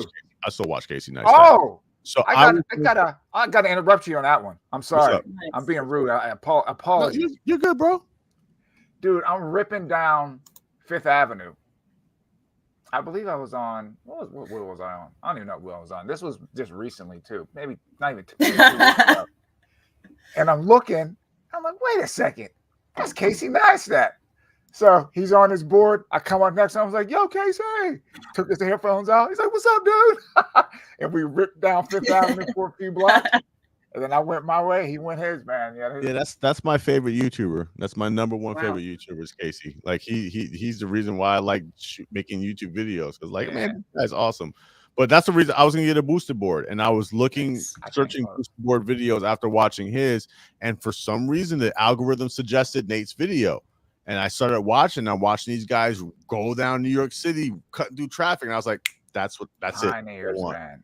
Forget the longboard. That's what I want, and that's I had a different experience. I was on a bus and I saw someone riding one of those on the trail, and a year later, after my surgery, I started riding a hoverboard, and I was like really over it. It was too slow for me. I just needed something a bit better than that. And then I remembered this guy I saw on the side of the road, and I saw him again a year later. And I was like, that's got to be me next. That's got to be me. So then I had the money, and I was like, I could get a car, but instead of getting a car, I got that. And I'm so glad I did, because now I'm part of this wonderful community, and like I get to go racing, and I get to go on tours and stuff. Like I just saw someone on the side of the road, and it started from there. It's just something how just morphed into what you're doing now. It's crazy.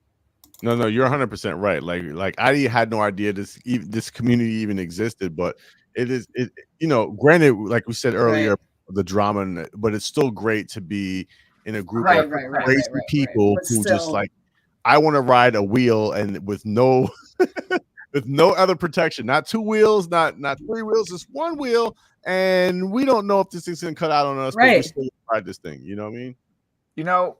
I'll say this. Right. We're crazy, you guys. We are. We're all crazy. You got to be a little bit off your rocker, I think, to ride one of these things. Yeah. But what I'll say a little bit about of an adrenaline junkie too, probably. Oh, 100%. What I'll say about the EUC community, everyone listen up. Now, I'm going to make an analogy here. Flip, you wearing a watch? No. You have glasses on, right? Yeah, yes. Unfortunately, I'm blind as a bat. I need some. Anyway, I need some. So what I want to say is, if you took your glasses right now, you took them off your face, and you threw them on the floor, and it busted into a million pieces, and you picked up the pieces, and you had them in your hand. Even though it's broken, they're still glasses, right? Even if it's broken. Yeah. Even if this community, EUC community, is fragmented, it's still a community. You understand? Absolutely. Yeah, it's still a community. You're going to get along with some people, some people won't. That's Everyone's going to have different views. Good point. But it's still a community. I think the shock is involved when people who haven't been a part of a large community before. Because we all have one thing in common, that we love the EUC. Yeah. If this is your first community you've been a part of, then of course you're going to see a lot of the drama and the nonsense, and you're just going to be blown away by it. But if you've been a part of many different sectors of communities, it is absolutely all the same. There is no difference. When me and my DJ friends get together, we talk shit about all the other DJs. Me and my producer friends we talk shit about all the other producers. There's no and all the other guys same thing. There's just, but with producing and with DJing, you also actually have to be skilled at some point. At some point, your level of professionalism will get tested and there's a benchmark. Now with EPs, not so much, because like you said, anybody can get on a wheel and go fast, or anybody can get on a wheel and think that they're skilled, because there's really no one to compare yourself to, especially if you're just riding with 3 or 4 guys or whatever the case may be. Right. So I think that's really what the problem comes in, where you see so many people who act like they are elitist, but it's like, my guy, if that's all you do, that's not the entire spectrum of riding. Because if you don't respect the finesse riders, if you don't respect the people who are jumpers above 40 and protecting their bones, or for a guy like me who's been riding for 3+ years and never fallen and never really never touched the pavement yet, and they'll say, oh, well, you're not pushing yourself hard enough. Is that the case, or is it just that I've checked all those boxes of being safe and still being able to enjoy myself? So there's a lot of extra BS that comes along with it, but at the end of the day, it's still a great community. I wouldn't have any other way. It's just that there are a lot of people who kind of like get, not to bring up Duke, I'm not going to mention his name, but to challenge somebody to a race in their own hometown, you have to have a very huge ego to not look at it and say, I don't think that's a smart thing to do. You know what I mean? Like, I don't think that's probably something I should be doing, whether I have the latest wheel or the fastest wheel. But there's a lot more that's going on that you're not paying attention to. And, I think that's where the separation comes, as far as ego and just being, someone who's really observant of what's going on. But there's definitely, 2 sides to that coin. But I love the community, no matter what, I think, like, for me, I'm not the best rider, never claimed to be. Even when I started riding, you'd hear me say that in my videos. I just want to be the best rider I can be. But I've ridden with some of the best, right? And I'm at the point where I can go to any city, different countries, and I can ride with any rider, keep myself safe and keep them safe. You understand what I mean? And more importantly, enjoy yourself and doing enjoy it. myself. Not feeling that you're losing anything. Oh, I'm not going 40 miles an hour, so I'm missing out, or I'm not doing this, so I feel like I'm missing out. As long as I can get on a wheel, it doesn't matter what wheel, a wheel, and ride, lean forward to go, lean back to stop, and have that freedom, my hands free. That's all I care about. Like, that's where my EUC journey starts and begins, or ends, try to say. You know what I mean? Like, just riding. I don't care about, like, the fact that I can go faster now. That's great. I love it. But that's not what it's about. For me, it's just getting on a wheel, any wheel, and being able to, whether it's your wheel, a Tesla, a M10, doesn't matter. That's what I'm in love with. All the rest of the stuff, that's just extra, fanfare, but riding is my main concern. I'm a purist in that way. I don't care about the stats or where you fit in the grand scheme of the community. I just care about, can I get on this wheel? And that's why I like to stay safe too, because I can go 50, I can go do whatever, but or jumping. Remember when I was trying to like do all these jumps back? I remember that. I stopped that because it's like, I know I could do it if I wanted to pursue that, but I know what comes with that. And dude, I'm 47 years old. You know what I mean? Like, at some point, you gotta like check yourself and be like, all right, do you want to break a leg? Do you want to break? You know what I mean? Because now I can't ride at all. Where it's like, dude, that's am I riding to impress people, or am I trying to do this to impress so I can fit in with the higher ups? Or I don't care at this point. I just want to ride. That's all I care about. Ride. Get on my wheel and ride to the store, ride on the bike trail. That's what I care about. Yeah. Dude. I'm the same way. I just enjoy riding. I mean, the people that I've met throughout these last 3 years have been amazing. Most of the people have been great. No complaints about that. What do you mean most? No, I mean, again, you're going to have... I'm just teasing. No. I mean, you're going to have your clicks and your clacks. You know that. Yeah, I mean, but for the most part, everyone has been, pretty cool. Again, Kat, I mean, I messaged her on IG and she got back to me pretty much right away. Be happy to do it. I was like, oh, cool, man. You know, and remember, this was a video. We actually said we wanted to do a video with her a while back. Remember? I don't know if you remember that, Flip. I remember. Yeah. I remember. Yeah. I totally remember. Do a stream with her. So, I mean, for the most part, I'm having a great time. I'm just being a dick. I was trying to get you to name some names when you said most people. I was like, name some names. I'm not even going to go there. Like I said, you know me, dude. Everybody I met is cool. I haven't had a beef with a single person. And like I said, even though I mentioned Duke and I'm not mentioning his name, there's no beef. I love Stride. Like there's nothing going to change that. I just I got respect for Stride. I do. Yeah, I do. If it wasn't for Stride, I wouldn't have a Tesla. If it wasn't for Stride, I wouldn't be riding EUC the way I'm riding. There's a lot. Still one of my favorite riders. The only reason why I say Duke because some people will take it as, oh, we're trying to. Like no matter what, that's my brother. Whether we're cool, whether he talks to me or not, he's still been an inspiration to my EUC journey. So inspiration I'm always going to respect you. You know, I just like teasing them because it's fun. And if I did the same thing, I would hope all you guys would do the same. That's a lot. Wow. What do you say, Kat? I think we got a slight. Oh yeah. Well, there's a 3-hour delay. Yeah. Oh, I think we lost her. Yeah, no. Yeah, I think that's what she had made a comment. I think we lost her. But yeah, dude. Like I said, I enjoy riding. Don't know what I'm getting next. Really? No, I don't know. Are you even in the market? Are you even like looking for anything or because it's winter time, I know that I'm gonna be riding less. There's no sense in me dropping money on the wheel. So I'm just gonna take and build up the pot, you know, the funds. Okay, so let's say you're sitting on 3,500 right now, right? And it's May. What are you looking at? I'm glad you asked. I asked. Everyone, turn up your volume. I'm getting me.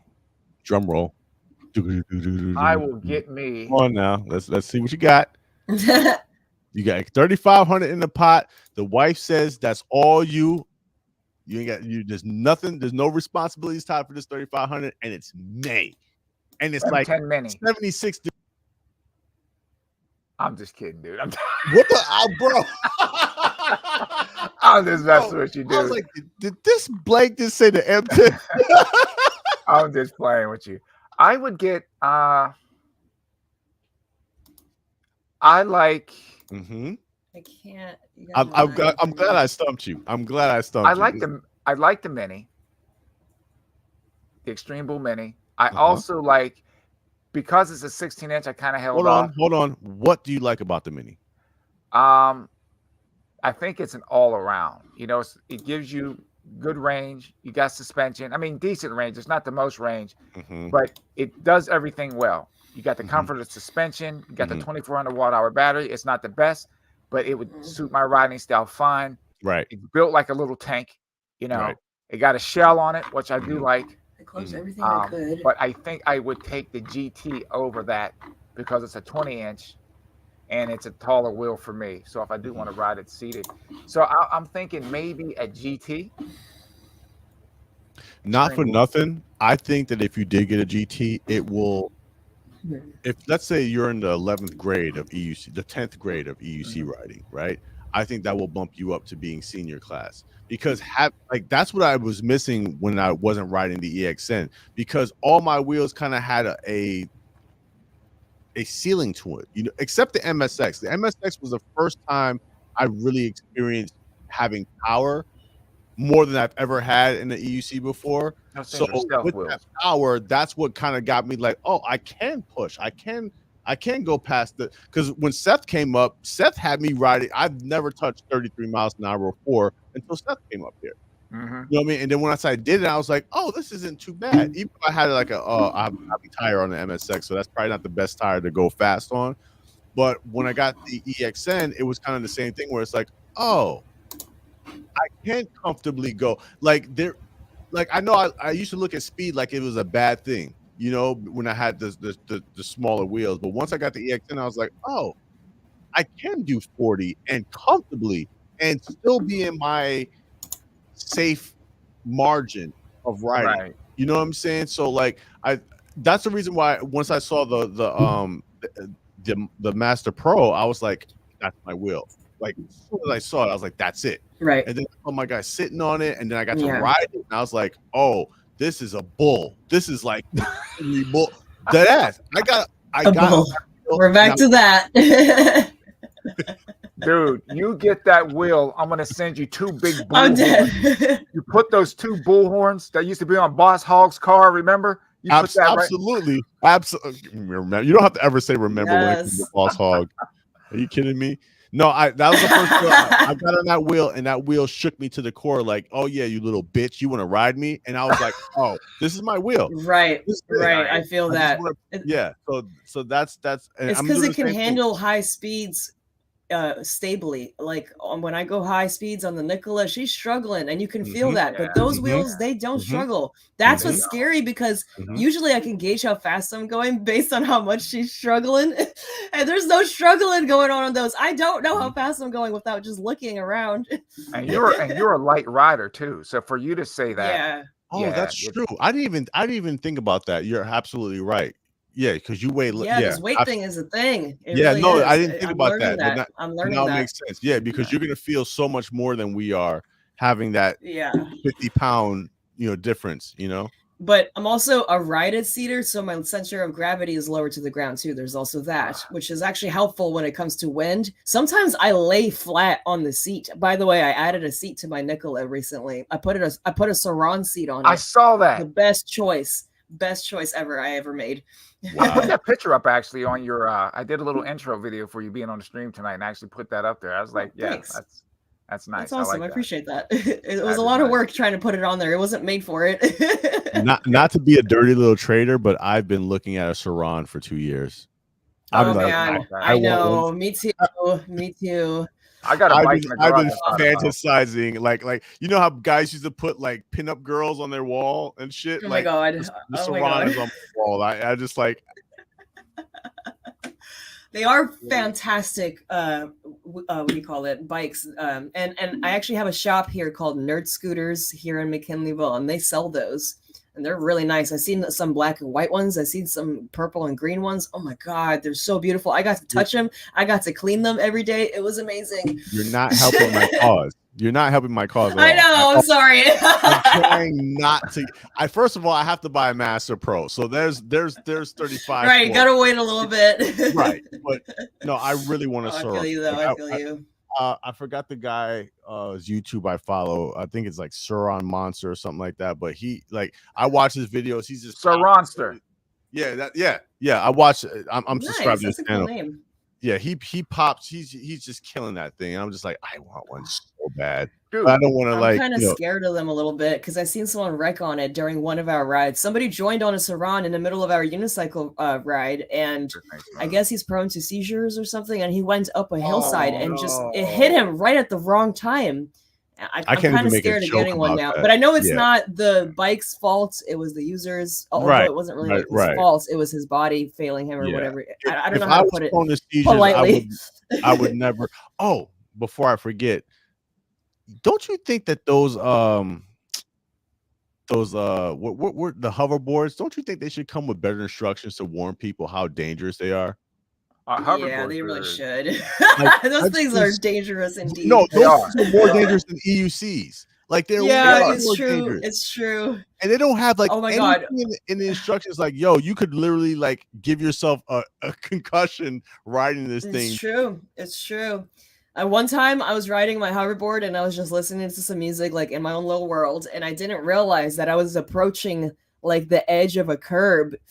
And I swear to God, this was the most amazing thing. I dropped off of the curb on the hoverboard and I landed it. I didn't eat shit. Wow. I looked around like, did anybody just see that? And obviously, like, it doesn't even look like it's that big of a deal. But in my world, that was such a big deal. Kat, the first curb I went off on my EUC, that was like a milestone for me. Oh, a milestone. I was like, yo, I just did a curb. Dude, I was talking to the camera. I was like, yeah, I just did that. Yeah, you see it. It's so funny to look at it now because like it's like such a minuscule thing, but back then it was like, oh my God, I did that. I really did that. Dude, I remember I made my first turn. I was taking turns like a Mack truck, man. It was like you know, I was The wide turns, yeah, that was me too in the beginning. No apexing at all. None at all. I'm sorry. I got to give this dude right here, Brian DePauli, a shout out. Pittsburgh Montour Trail is awesome. If you ever go to Pittsburgh, we got to ride that trail. I would have went to Pittsburgh if somebody invited me, but no, they wanted to hang out with you Stride all weekend. But that's cool. I'm not hurt. Well, you couldn't make it. You were invited, actually. Huh? We invited you, but you couldn't make it. You didn't call me. You didn't call me when you went to Pittsburgh. Sure. Remember, I called you. I was like, "Oh, that's what we doing, son." Okay. We can definitely go back. But now I gotta go back and survey because I still want to do that event. I saw Ben's thing about riding that tunnel, that abandoned tunnel. Dude, I was going to go to that, but the weather, unless they're rescheduling it, because the first time the weather was bad. That's why I didn't go, and they said they were going to reschedule it. No, when it warms up next season, bro, like please, if you're going to Pittsburgh, let me know. I will join you, and I won't have arguments with you about no arguments. No, but I definitely want to go back to Pitt, same area. We'll go into the city and everything too, but I want to do some type of event next year. Okay. So I got to jump on that as soon as the weather breaks. But this dude right here, you see in the comments, Brian DePauli, that is my brother right there. I've been friends with this dude for over 30 years. Oh wow. What's up, Brian? Brian DePauli. Wow. Yeah, I've known that dude since I met him back in 1988 or 87. What is the Commander Pro? The Commander Pro. Oh, that's the same thing I was talking about before, but the GT version. Jesus. the Extreme Bull Commander Pro. Damn it. Oh, okay. Dude, I'm even losing track of the wheels now, dude. There's just it's so ridiculous. What they're doing to us now is disgusting, bro. Like they're treating us like whores, and they're the biggest pimps on the. Wow, I'm sorry. I gotta keep it a buck. Got you out on the track. And about funny. What has happened to our it went from having 7 great wheels. That's all you had to choose from. V11, the the MSX, or maybe the MSP, because the MSP was creeping in around then. The Cat's wheel, which the Nicola. Like we only had a few wheels to choose from, and I thought that was the best time for EUC riding. Yeah. Now it's like we're just dirty little whores, and they're every week there's some new shitty shit to bed. That's all this hype, and then people making all these predictions about wheels they've never even tested, rode, or seen in the real world. It's just and I get it. We have YouTube channels, or we're trying to. I get all that, but it is so disgusting what the manufacturers have turned this scene into. And granted, you don't have to fall for it, but to go from 7 wheels to 70 wheels, dude, it's insane. Crazy. It's insane. Even with my channel now, I'm trying to move. I'll do EUCs, add some other content, but I'm trying to sort of expand it a little bit. Trying to. Well, luckily for us, because we're smaller channels, we don't have that pressure of, hey, E-Wheels is watching, Rev Rides is watching. Let's, and I get it. If you were at that point you got a different pressure, no sponsors. Right. There's absolutely no sponsors, so you can do what the hell you want. But it's just, for me personally, to see where the scene where it was when I got into it to what it is now. And it's mostly because these manufacturers are like, oh, these guys are suckers. They'll buy anything that we put out, and they'll swear by it. Not only will they buy it, they will swear by it. They'll go right to their channel. Guys, this is the best. Listen, this is the best of the best wheel that's ever. Like, dude, like, really? Like, I would rather a manufacturer, and that's why I miss having Segway in the game, because that Z10 was a can you imagine what they would be making? They'll be dude, what Z10 would be 15 right now. They'll be at right now. What 16-mile-an-hour wheel, completely waterproof. That doesn't, or you're not going to get that many cutouts with. I mean, come on, bro. But I get why they got out of the game. I know. Can we just get a wheel that never cuts out, please? Can that be the next best wheel? Since we're trying to talk about best wheels, like, can that be the next thing? Have that conversation. That is absolutely the best wheel. Forget how fast it goes. Can I lean into right? That's all I want. And it never cuts out. There's a backup Yeah, system, that's what we there's a all backup want. battery Just want that that. prevents you from cutting out. You know, that's what we want.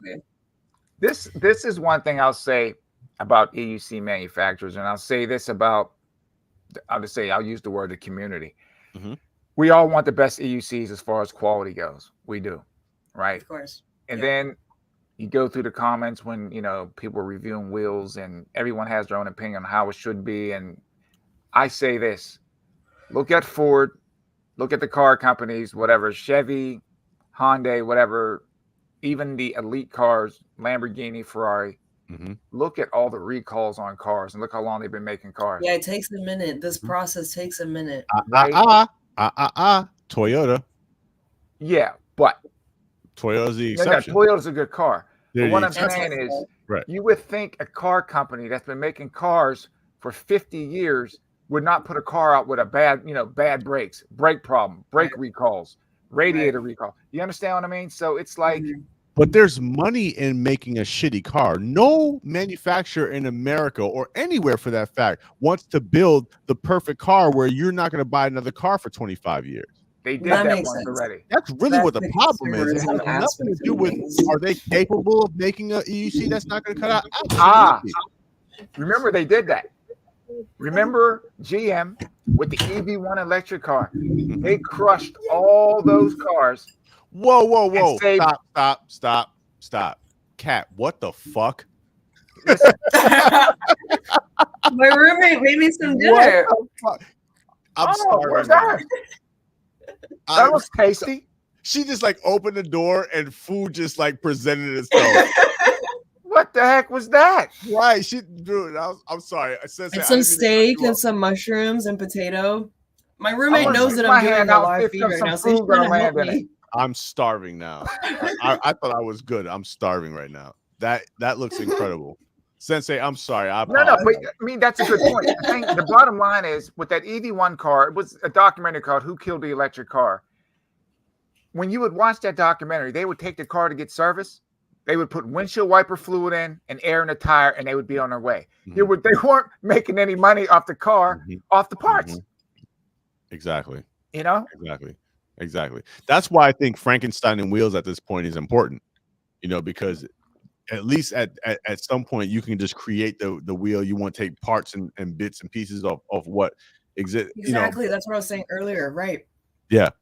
I honestly think that's where it, granted, there's not enough people that I think are comfortable enough with doing that. But if we were, that's the thing. You got to be a techie savvy. Yeah, you have to be really a techie. You have to be a serious techie. But if you could, I feel like this is where my road is leading me to. I think it's all coming together now. I think it makes sense. That's why I'm a techie. I think I'm meant to do this type of shit. Once you get back to New York, I'm dropping off 6 wheels for you. I'm like, yeah, make a wheel out of this. There's 6 wheels.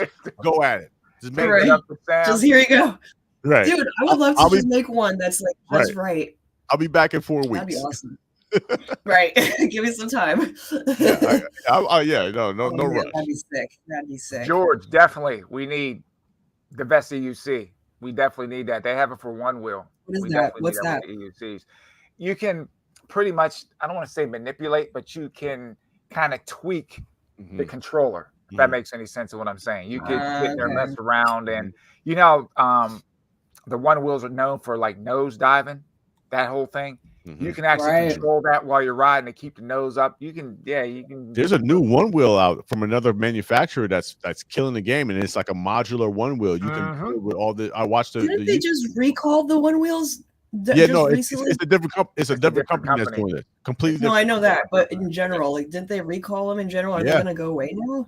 Yeah, because of that. Damn, the ghosting what the hell? thing. Seriously? Can you imagine if our EUC started ghosting? That'd be great. Oh Open my god, source controller. There we go. Thanks, George. That'd be great. great. Open source is where it's at. Absolutely. That'd be great. Ask Kat the same question. 3,500. Ask her the question. Okay, so Kat, it's May, right? 2024. You're sitting on 3,500, and I'm talking about the bills are already paid, rent's paid, everything's paid. You got 3,500. Your boyfriend's like, "Hey, honey, that's your money. I'm good. I don't need anything." What wheel are you buying? And it's 76 degrees out on this May Day. Well, I was looking. I mean, I did say Monster Pro, but I think I also had another wheel that I was looking. Don't put that picture back on the screen, God damn it. I know I'm not gonna do it. I'm not gonna tempt you. I'll get it right now. On that Monster Pro. Right now. The Commander Mini. No, the Master Pro was one of them. I think the EX30 as well. I just want something with suspension because I have an injury on my knee and all the suspension is just going into my knees. They're the ones taking it. So I want to do suspension. Like maybe an 18-inch wheel, maybe a 16-inch would be great. I'd want a lot of power in it though, like maybe 3,500 watt hours if possible. Oh, I know I'm pushing it. I know I'm pushing it, but like I want something like that. I want something like that. Man. And a 16-inch wheel, I'm not excited for 3,500 watt, but for 18-inch wheel, that's not bad at all. Exactly. Yeah. I don't know. Like all these other ones aren't really like speaking to me yet. I like the Monster Pro the most. Maybe for me. Yeah. Maybe a Master, the V4 Master. Yeah. With the EUCU body kit on it. Before I saw the Master Pro, I was a Master. I think I was gonna lean for the Master. But once I got on the Master Pro and saw how big it is, and the fact that, like I said, that thing kicked me off as soon as I stepped on it. I was like, yeah, go for it. I was like, you should go for it. Give it a ride. Because he used to ride an EXN, my homie who has the Master Pro. So he's like, yo, can I try your EXN? I was like, bro, God. Like, let me try your wheel. And I got on it. And that thing was like, I was like, oh, shit. I felt like a little sucker. I was like, all right. I got to get this wheel. I think my second option would be the T4. I've always been interested in that wheel. That one's a nice one in my opinion. Yeah. They got the Pro. The T4 Pro? Really? Yeah, it has more MOSFETs. It goes to 24 MOSFETs and a new motor. See, I think that's the problem on my Nikola. I think I blew a MOSFET as well as the physical aspect of things breaking. I think that's the problem. That makes sense. Yeah. And it gives a torquier motor, I think, with the T4. Yeah, because at 180, I thought your friend was like 140, 150 pounds. No, or something he's like got, yeah, 180 shouldn't be that much. And I mean, if that is the case, I mean, either way, you just saved yourself a hell of an injury, right? You know, having that happen, but that sucks. You know that. And the weird thing is, he had more gear on than I did. He was fully geared up from head to toe. I don't get it. I've never seen anything like that, like where you get going and then you plop right after that. It doesn't compute. I've heard that before. I heard that from other experienced riders about. Excuse me, guys. I'll be right back. Hold it down. I'll be right back. Yeah. The more gear you wear, it makes you less alert, if that makes sense. Right, because you're kind of depending on it so much. Yeah, you're depending on the gear, exactly, instead of depending on yourself. So, yeah, I mean, it makes sense. And then, you know, there's somebody also present watching you as you go down. So that's a good point. You act differently. You do. Yeah. So he can hold on to it. I mean, that makes sense of why he held on to it. But, you know, a wheel that small, if I feel anything, I'm jumping off. And Jesus, I'm gonna enjoy it. I don't want to go down with it. I'm tired of doing that. I haven't done that in a year. No. The car manufacturer did away due to all their automobile repair centers. These don't have the service. No, you're right. That's the other thing too. I mean, we don't have one single. I mean, all the service centers we have are ran by individual people who are just, you know, gods. You know. Right. But yeah, it would be nice if we actually had something like that. I decided I'm actually just gonna wait until they come out with even better suspensions, because I can't remember. I was trying to look at my Facebook to go back in the history, but I couldn't find it. But there was this one post I saw where somebody got one of the newer wheels with a really nice suspension, and then the suspension went out. And also, that's not the first time I've seen that. And I'm like, yo, for that kind of money, are you serious? I'd rather wait. I'd rather wait.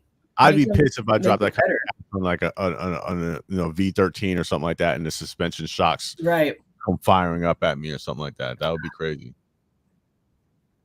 I'm a techie, but I don't even know how to fix something like that. That would be really hard to own.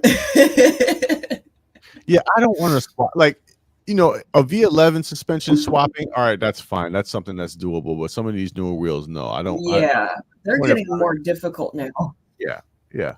That's like changing a control arm in your vehicle. Like, nobody's just going to just sit there in their driveway and just take care of that. You know, right. And we only have one shop as far as I know, we only have one shop in all of Humboldt County, which is my friend Owen at Nerd Scooters. They're the only ones that work on things like unicycles and one wheels and stuff like that. And then there's my friend Joe, the one that broke his shoulder in Rio Del. But those are the only people we got. And I don't know, I hate to say it, but Nerd Scooters is a little slow when it comes to repairs. And I was a DoorDasher. I can't wait a week or two. Like, I got to go back out tonight. You know what I mean? Like, yeah. So I started working on them myself, and just it's so much faster when you do it yourself, and then you kind of just figure everything out. Yeah, kind of the hard way. It's expensive doing it that way. I've burnt many a motor. Oh, I've had so many things happen. And I even had like my sponsor on the phone with me, and like he's walking me through like how to like clip this one wire so I could like solder on the new connector. And I guess I forgot to unplug the backside batteries. No. And yeah, there was a big spark. It was really scary. It was really scary.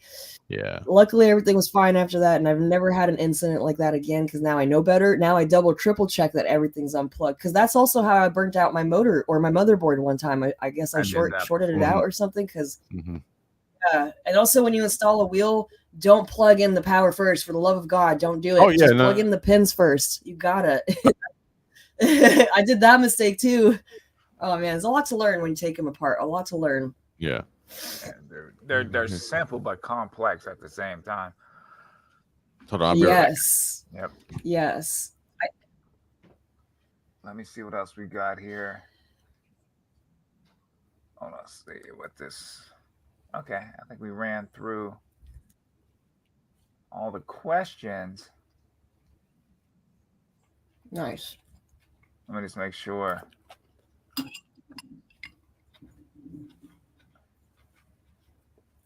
Yeah, I think that's a Spartacus. I think I had it up there. EUCs need more repair places to take the pressure off a deal. I agree with that. I think because it's so niche. It's such a niche thing that, you know, there's just not enough riders out there. I think what needs to happen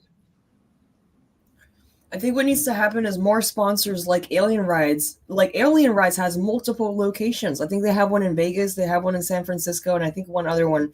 But like that's the thing. It's the sponsors that need to open up more shops and have repair shops in them. Then this thing will start getting off a bit more.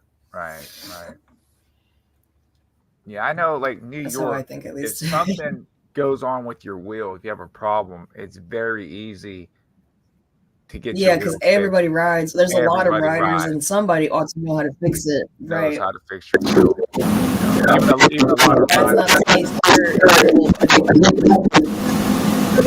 We're getting some feedback, Kat.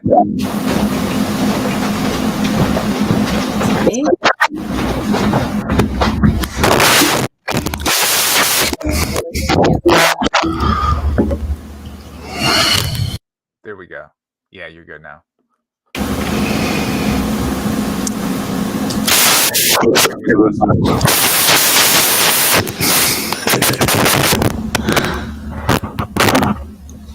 Uh-oh. She'll be back, y'all.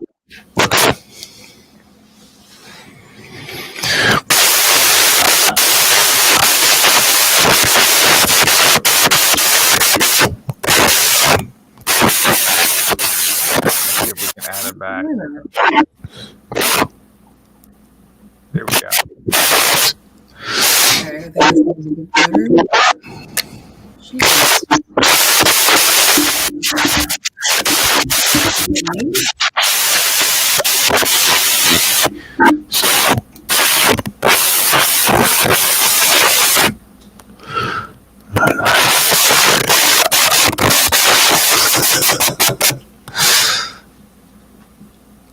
Okay, she muted herself. I'm just gonna mute her until she gets everything fixed. But, dude, that sounds a lot better. Got it?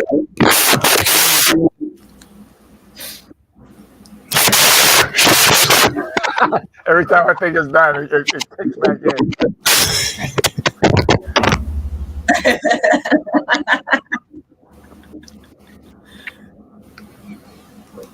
But let's see what else we can start to try to wind everything down, bring it to a close. So, Flip. New Year is coming. Can you hear me?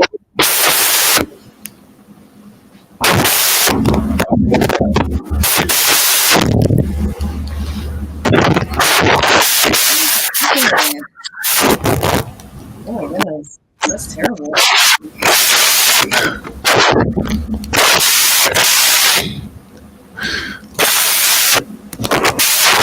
I can't hear you at all, Flip.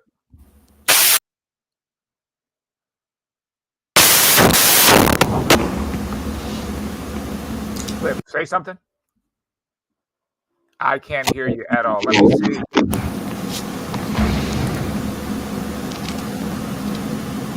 Yeah, I can't hear you.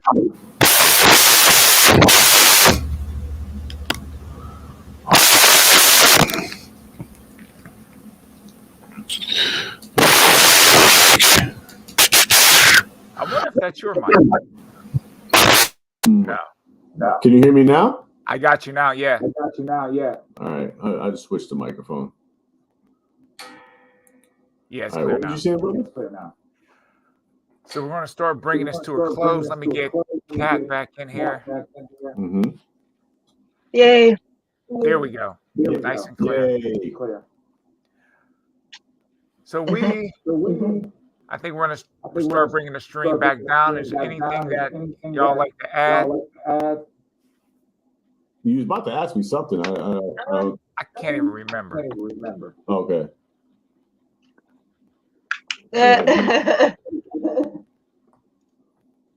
No, I pretty much cover. You guys know what wheel I'm gonna get. You know when I'm gonna get it. You know how much I'm willing to spend on it. Yeah, no, I think we covered the full spectrum. Yeah. Kat, is there anything else you would like to add? Kat, can you hear us? Oh, she's lagging. Yeah, she's a little bit behind. Garrett, can you hear me now? Because Garrett says he couldn't hear me either. Yeah, let me see.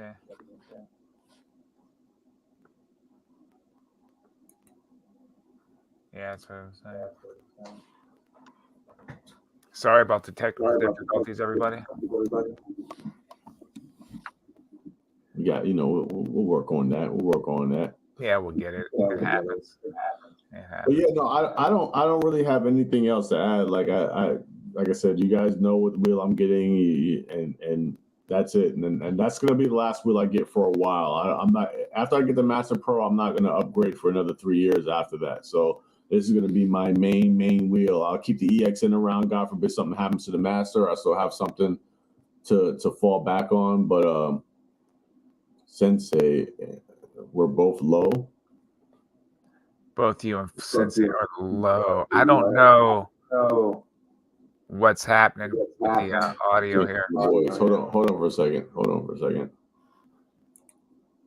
Let me see what happens when I switch back.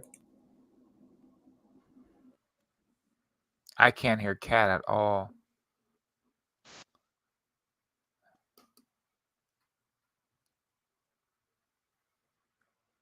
Oh, her mic's not connected. Okay.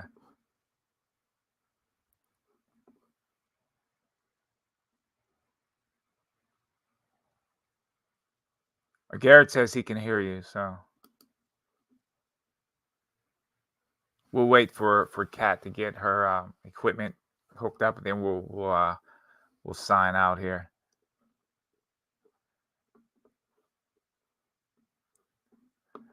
Anybody have any other questions they'd like to ask the panel? Do so now. And again, I want to thank everybody for joining us, man. This is awesome. It's always nice to come on here and just, speak our mind, give our opinions, and hear what y'all have to say as well. We're all doing this together. Can you guys hear me now? Switch over. Check. Can you guys hear me now? Put one in the chat if anybody can hear me. I got you loud and clear, so All right, cool. Yeah, no, I'm straight. I'm just waiting for the next season. I'm kind of shutting my EUC stuff down for right now. Like today was the last. I mean, we had a group ride today, but I missed out on it because I was being a nerd till like 5 in the morning. So I didn't get a chance to wake up early enough to go. So I'm kind of shutting everything down. I figured this is kind of be like the last week, maybe of two of like decent weather to ride in. I don't like to ride when it gets like below 40 miles an hour or 40 degrees because that's just ridiculous, you know. Yeah.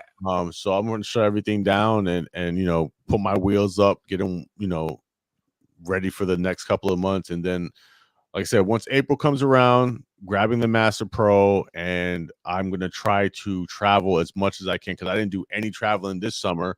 I was working a lot, though. I was working 6 days a week, double shifts, so like 12-hour days, 6 days a week. So I didn't have time. And that's why when I had my vacation, I was excited because I was going to go and move around the cabin, but I ended up getting sick for 4 days out of that 2 weeks. So,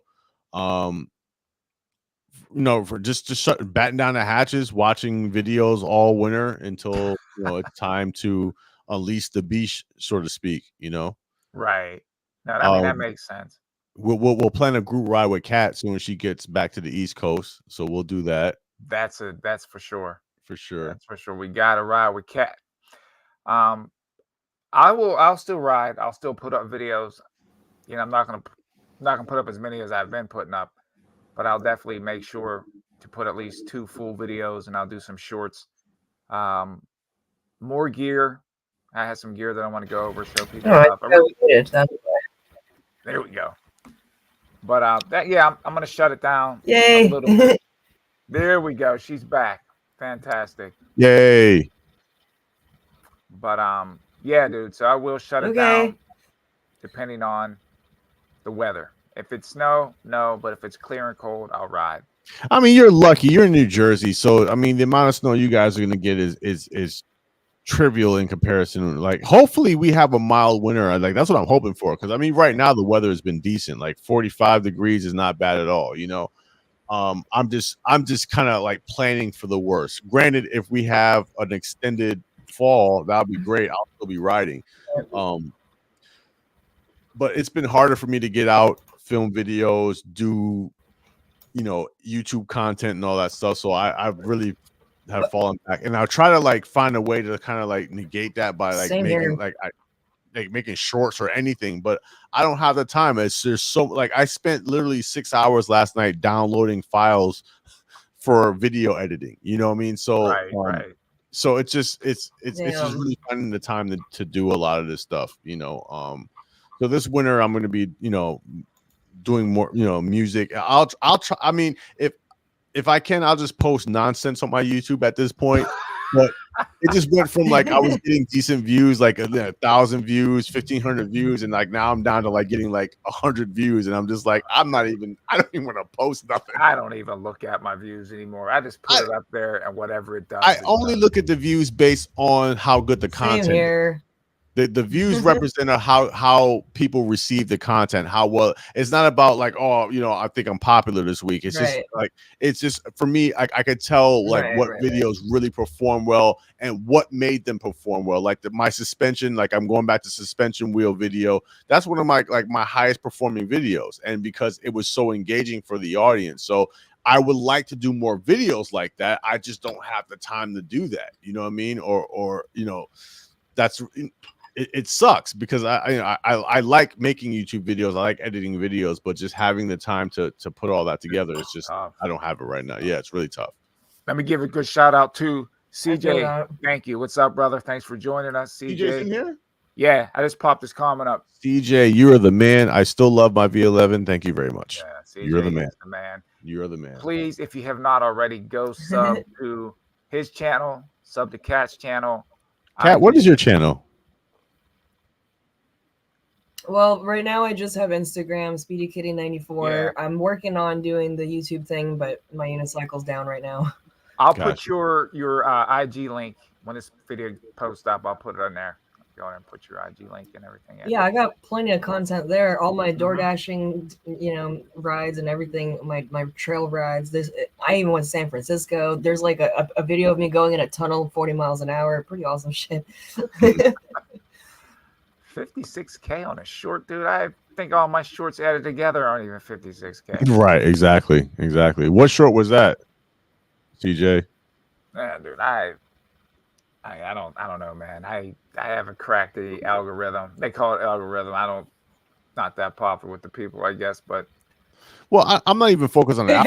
I'm just focused on Jeez. what EUC content really, resonates with the masses, But yeah, no, CJ, you're right. Shorts are easy, and I mean, I posted some like me like making beats and stuff like that on my YouTube shorts, and those did well. It's just like I'm so locked into making EUC content. It kind of sucks when you have to stray away from that a little bit I because got a lot of people don't come to my channel for anything else but me on an EUC, but I kind of have to get out that mindset. Exactly. Yeah. One thing I notice is like the review videos do well, but I don't get a lot of review wheels. You know what I mean? I don't get that, so I have to try to be creative and find other ways. Well, you got to sign up when they got testers. You got to just sign up for that. I did that with Emotion a few times, but I never got anything. And what's cool though, some of the riders like Ronan, he'll let me go. Yeah, and I never got anything try to let me test some wheels out a few times. But as far as being on like the demo wheel circuit, I'm not one of the guys they put me on. The only problem with review wheels, at least from in my opinion, is that you're so happy that they actually sponsored a wheel for you. You're gonna give a biased opinion on the wheel. Because they're watching. That's true. You. That's a good point. So that's the reason why I'm not interested in like if you're gonna let me rock a wheel for the sake of rocking a wheel, cool. But if I'm gonna shit on this wheel if it sucks, and that does not get you more, review wheels at that point, So that's why I'm trying to stay away from that. It sucks, but you're right. Unboxing, they don't care what it is, even if it's something they've seen before. Unboxing a brand new wheel is so exciting. But I don't want to. Dude, come on. I'll shut my YouTube down before I get to that point because it's not that serious, But yeah, it would be nice to have something on it for people just to watch in the time being. But I don't know. I'm just gonna do an OnlyFans and I'll just put that on my YouTube.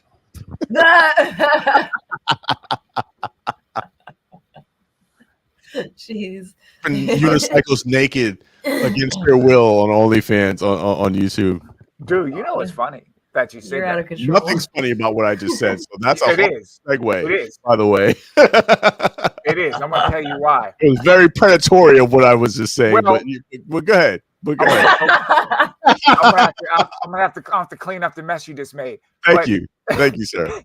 CJ saying with the 56K, he said the one when he geared up on an M10-3. I remember that short. I did watch that a couple times actually. You jumped on the M10-3? You're nuts.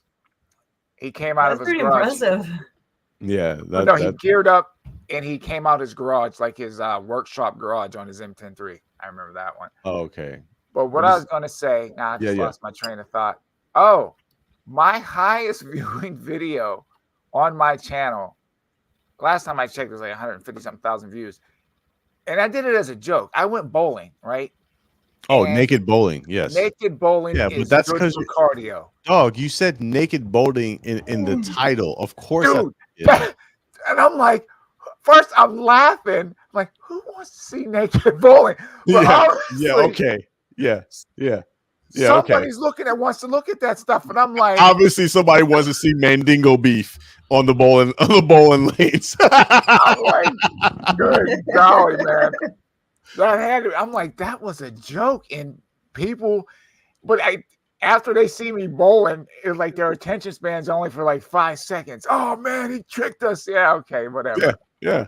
You should put the word naked in any video on YouTube. Like the amount of simps that are out there. Right, like, just to get their attention. My favorite video of yours is your lemonade video. Hold on. Your lemonade video is my favorite video. Like that's the one I was like, yo, Sensei was in his bag. Oh, that lemonade. Yeah, that was crazy. He was in your bag. He was in your bag. I need to make some more food. I keep getting requests for that too. We'll see. No, you should get back to that. I mean, it's very entertaining content. Like I didn't, this is like when I first started watching your stuff. I didn't know you from anybody. And I was watching, I was like, you got me want to make lemonade.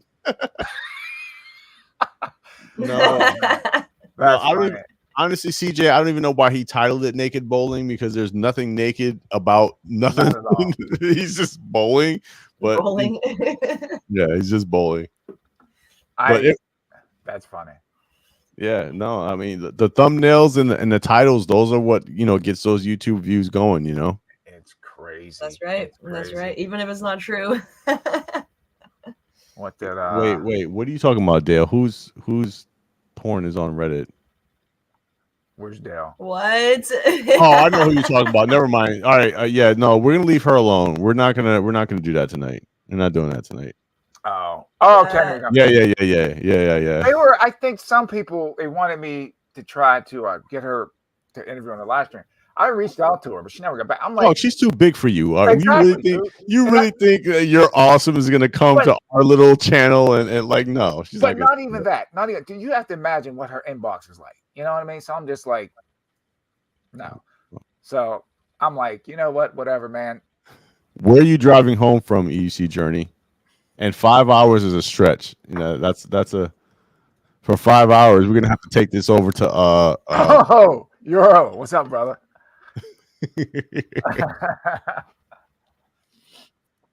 We're gonna take this over for a Patreon for a 5-hour live stream. That is so funny. And that's what was cool about Kat. I'll say it again. That's what was cool about Kat. I inboxed her. She was like, biggity bam. There we go. I was like, there we go.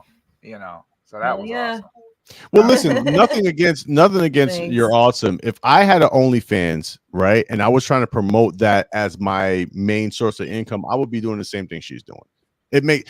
Until I found out that she had an OnlyFans, I thought she was just the most ridiculous person in the UC community. But then I found out what she does, and I was like, oh, well, no, she's smart. I'm not going to knock her hustle. So yeah, you can't, because you're literally in a male driven dominated space, and you have an OnlyFans, and this is how it's smart. I'm not condoning it. I wouldn't want my daughter to do that, but if I was doing that, if I had an OnlyFans and that was I would do the same thing. You're going somewhere where a lot of guys don't get to see stuff like that. This is a YouTube thing. So I just realized this is all YouTube. Oh my god, I gotta What get happened? a YouTube channel, guys. I gotta do it. That's it. I gotta get a YouTube channel. I'm done. yes, you should get a YouTube channel. Yeah, You should absolutely do it.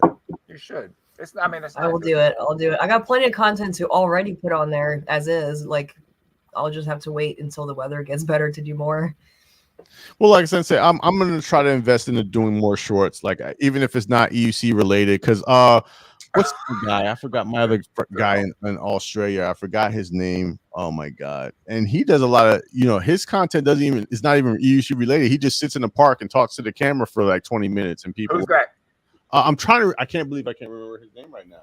The Australian dude. Hey guys, welcome back to my channel. Yes. He hasn't put out a video. Yeah, he just put out a video from like 8 months ago. Yeah, I know. I just watched it. Did Arkwright's, huh? Did he put something new up? He just put a video up the other day, like a week ago. I just gotta watched check it out. Yeah, he got real sick at one point. Yeah, Arkwrights would sit in the park and just talk to the camera for 20 minutes, and that's his content. And I'm like, I need to start doing stuff like that where I don't have to worry about riding and finding something extraordinary to do. And he's chill too. Hey guys, I got my carrot juice and the ducks, and they'll show the ducks in a plane flying over, and he comes back and he's just doing his chill thing. Yeah, I like her. Yeah, Kat, everyone's saying do it. You should do it. We'll all support. We can all help. I know. I'm gonna do it. I'm gonna do it. Yay! Plus, it would be kind of nice to separate my content, because like I'm putting my personal content and my EUC content all on Instagram, and I kind of want to separate it a little bit. Like, hey, YouTube can be just for EUC. I'll still put stuff on Instagram, but I feel like it'd be better if it was separated a little bit. I honestly Because sometimes people will say something like that. They'll like comment on my pictures. They're like, how come this picture doesn't have an EUC in it? And I'm like, bro, sometimes I'm gonna post stuff that doesn't have an EUC and it should be okay. Like, what the hell? Yeah. I think it's good. I think it's good to show a variation. Like Flip, when you did the DJing again, right? I respect that, because I'm probably gonna piss some people off. Some of these people that call themselves DJs, I'm like, is that what you call? That's not what I call DJing? But no, you can DJ. And then I think you said you like to sing. I think I saw that on your IG, Kat. So it's good to see other Yeah. things that we do outside of EUC Yeah. route. Yeah, no, you're 100% right. I Exactly. just have to get. Like my life doesn't just revolve around Yeah. EUCs all the time. Yeah. I have other hobbies too. Yeah, same here, and that's what I have to do. I just have to like open the view lens up wider and just like, hey, this is also what I'm into, not just Yeah. EUCs if you like it. CJ, you're 100% right. I want the answer to that question. What the hell happened to EVX? I don't know. I enjoy EVX's content. Who is that? That's my guy. That's my guy. I like EVX. I do. I don't know what happened to him. Yeah, I got to play with him on Oculus. Me, him, and Cobra got to play, and once you actually get to like hang out and talk to him, he's a really cool guy. Because sometimes his reputation will kind of like give you a false perception of who he is, but he's super cool. And I haven't seen anything from him in a long time, but he is on Instagram. He does still post on the gram. Posts a lot. Yeah, he does. See, that's where I'm at. I'm one of them. Stuff. Yeah. Yeah.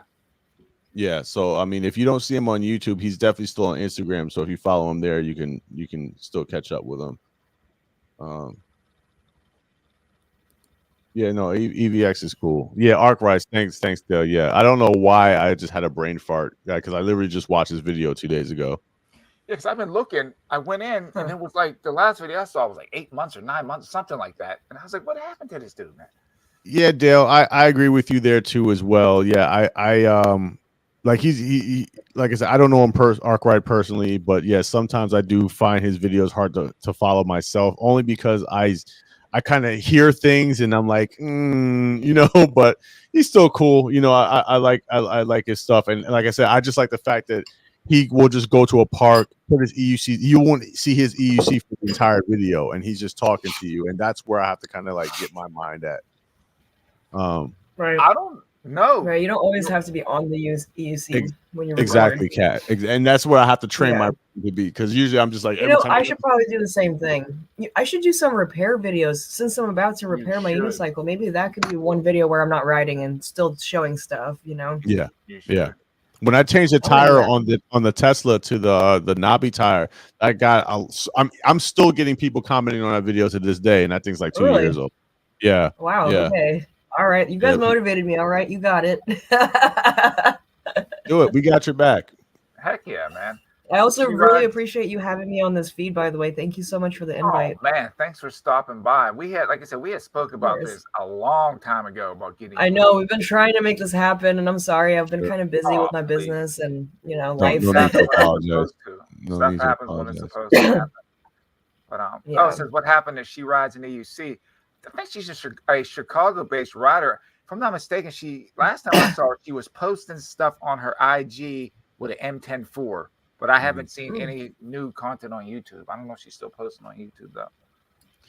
Oh, yeah, Dale. No, that was him. That was him being a New Yorker. If you guys don't understand that level of sarcasm, that had nothing. That wasn't a pathetic video. That was just him giving you guys, like, he gave you guys the middle finger at the end of that video. If you didn't catch the joke, then you know what I mean. But no, that wasn't. You know, he's cool, man. Like I definitely, that's one of the guys I still support. Like EVX is he's a cool dude, and he's very knowledgeable, and he doesn't just ride EUCs. He does a lot more than that. So yeah, pretty talented dude. Yeah, Arkwright kills it. Like I said, that man will just sit down and just talk to the camera for 23 minutes and not have a care in the world. That's awesome. That. Let's see this. My midlife crisis. Yeah, I don't know that one. Yeah, neither do I. I think I do know that one. Actually. I do know Mr. EUC Journey. In fact, I think I raced against him last year. I think. Her. Sorry. No, him. Yeah, because I think he said good race. I thought it was a him because they said her, but I thought it was a guy. I could have sworn it was a guy. Yeah. Okay then. I didn't want any part of this part of the conversation. I'm like, fuck that, man. That was definitely a guy. All right. I also got to race against one of my EUC YouTube celebrities. The guy that does the jumps with no gear on. I forgot his name right now. Shibby? I'm having a brain. Shibby. I got to race against him. Do you have any idea how amazing that is to watch somebody on YouTube and be like, oh my God, this person's so amazing. And then to have them next to you in a race, that was an amazing That's good experience stuff. because he's like, I'm like such a big fan, and then here I am, he's right there, and I was able to pass him a couple times. I was shitting my pants the whole time. That's Holy awesome. shit. I What's your music machines you're running? Who you? guess he's talking to you because not me. I am running the Akai MPC Renaissance and the MPC X, which is right here, which is Nice. my main production go-tos. What kind of music you make? Hip hop and house, and Right on. that's about it. That's what's up. I rap a little bit too, but that's not my thing. I just rap because I can do it, not because I want to rap. If You that can makes write sense. it. Right, You I can feel do it. that. So Dude. yeah, if anybody haven't seen my EUC rap video, is on my YouTube page, EUC Chronicles. It's called "I'm Gonna Ride." It's featuring Sensei Vegan, U Stride, EVX, all the greats of the East Coast, and even Mike from Is There Any Food. So I wouldn't say just the East Coast. There's some people in that video. Mike the Ledge. I like Mike, man. That's my guy. That's I my like guy. Mike. Mike is hilarious. That's my Knowledgeable, spirit too. animal. Yeah, he's a very knowledgeable rider. I like Oh, Mike. wow.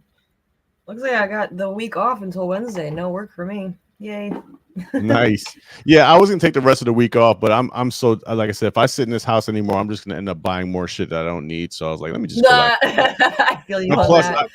I drive for the post office, so like I'll technically only work in 2 days because Thanksgiving, like there's only like a half drive I have to do. So Right. I might as well Right. just go back and put the thanks See, CJ. luckily, I have a business on top of working a job because that's how it is in California. You gotta have like 3 jobs just to survive out Well, here. yeah, the cost of living Yeah, is ridiculous. Everywhere, man. New York's Ridiculous. Well, I got really lucky. My rent is probably the lowest in the entire state. I promise you that right now. I got so lucky. Mhm. I was living out of a bus, and then something happened with my ex, and we had to break up. And my roommate decided to keep the rate from the bus in my room. So that's awesome.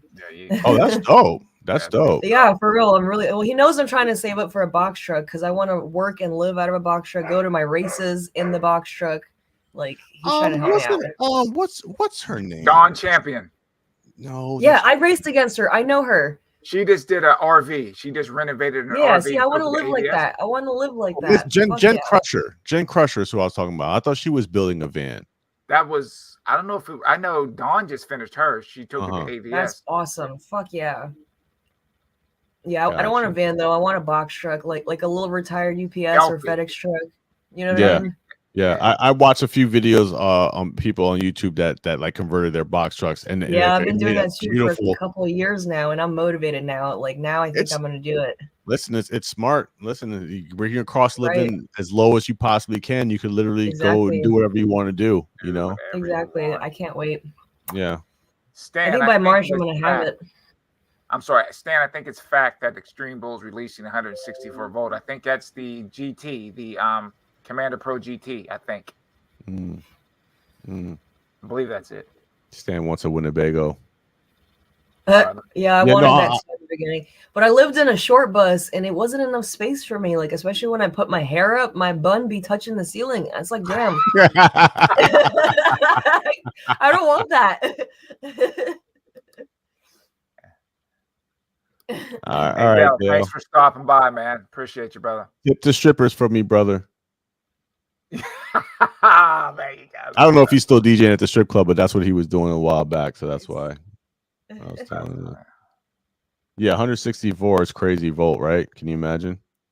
Yeah, that's apparently I was racing against 170 volters last year, and I'm 100 volter, so I don't know what that means, but I think that's pretty awesome. I didn't even know that till this year. Someone said that to me. That's crazy.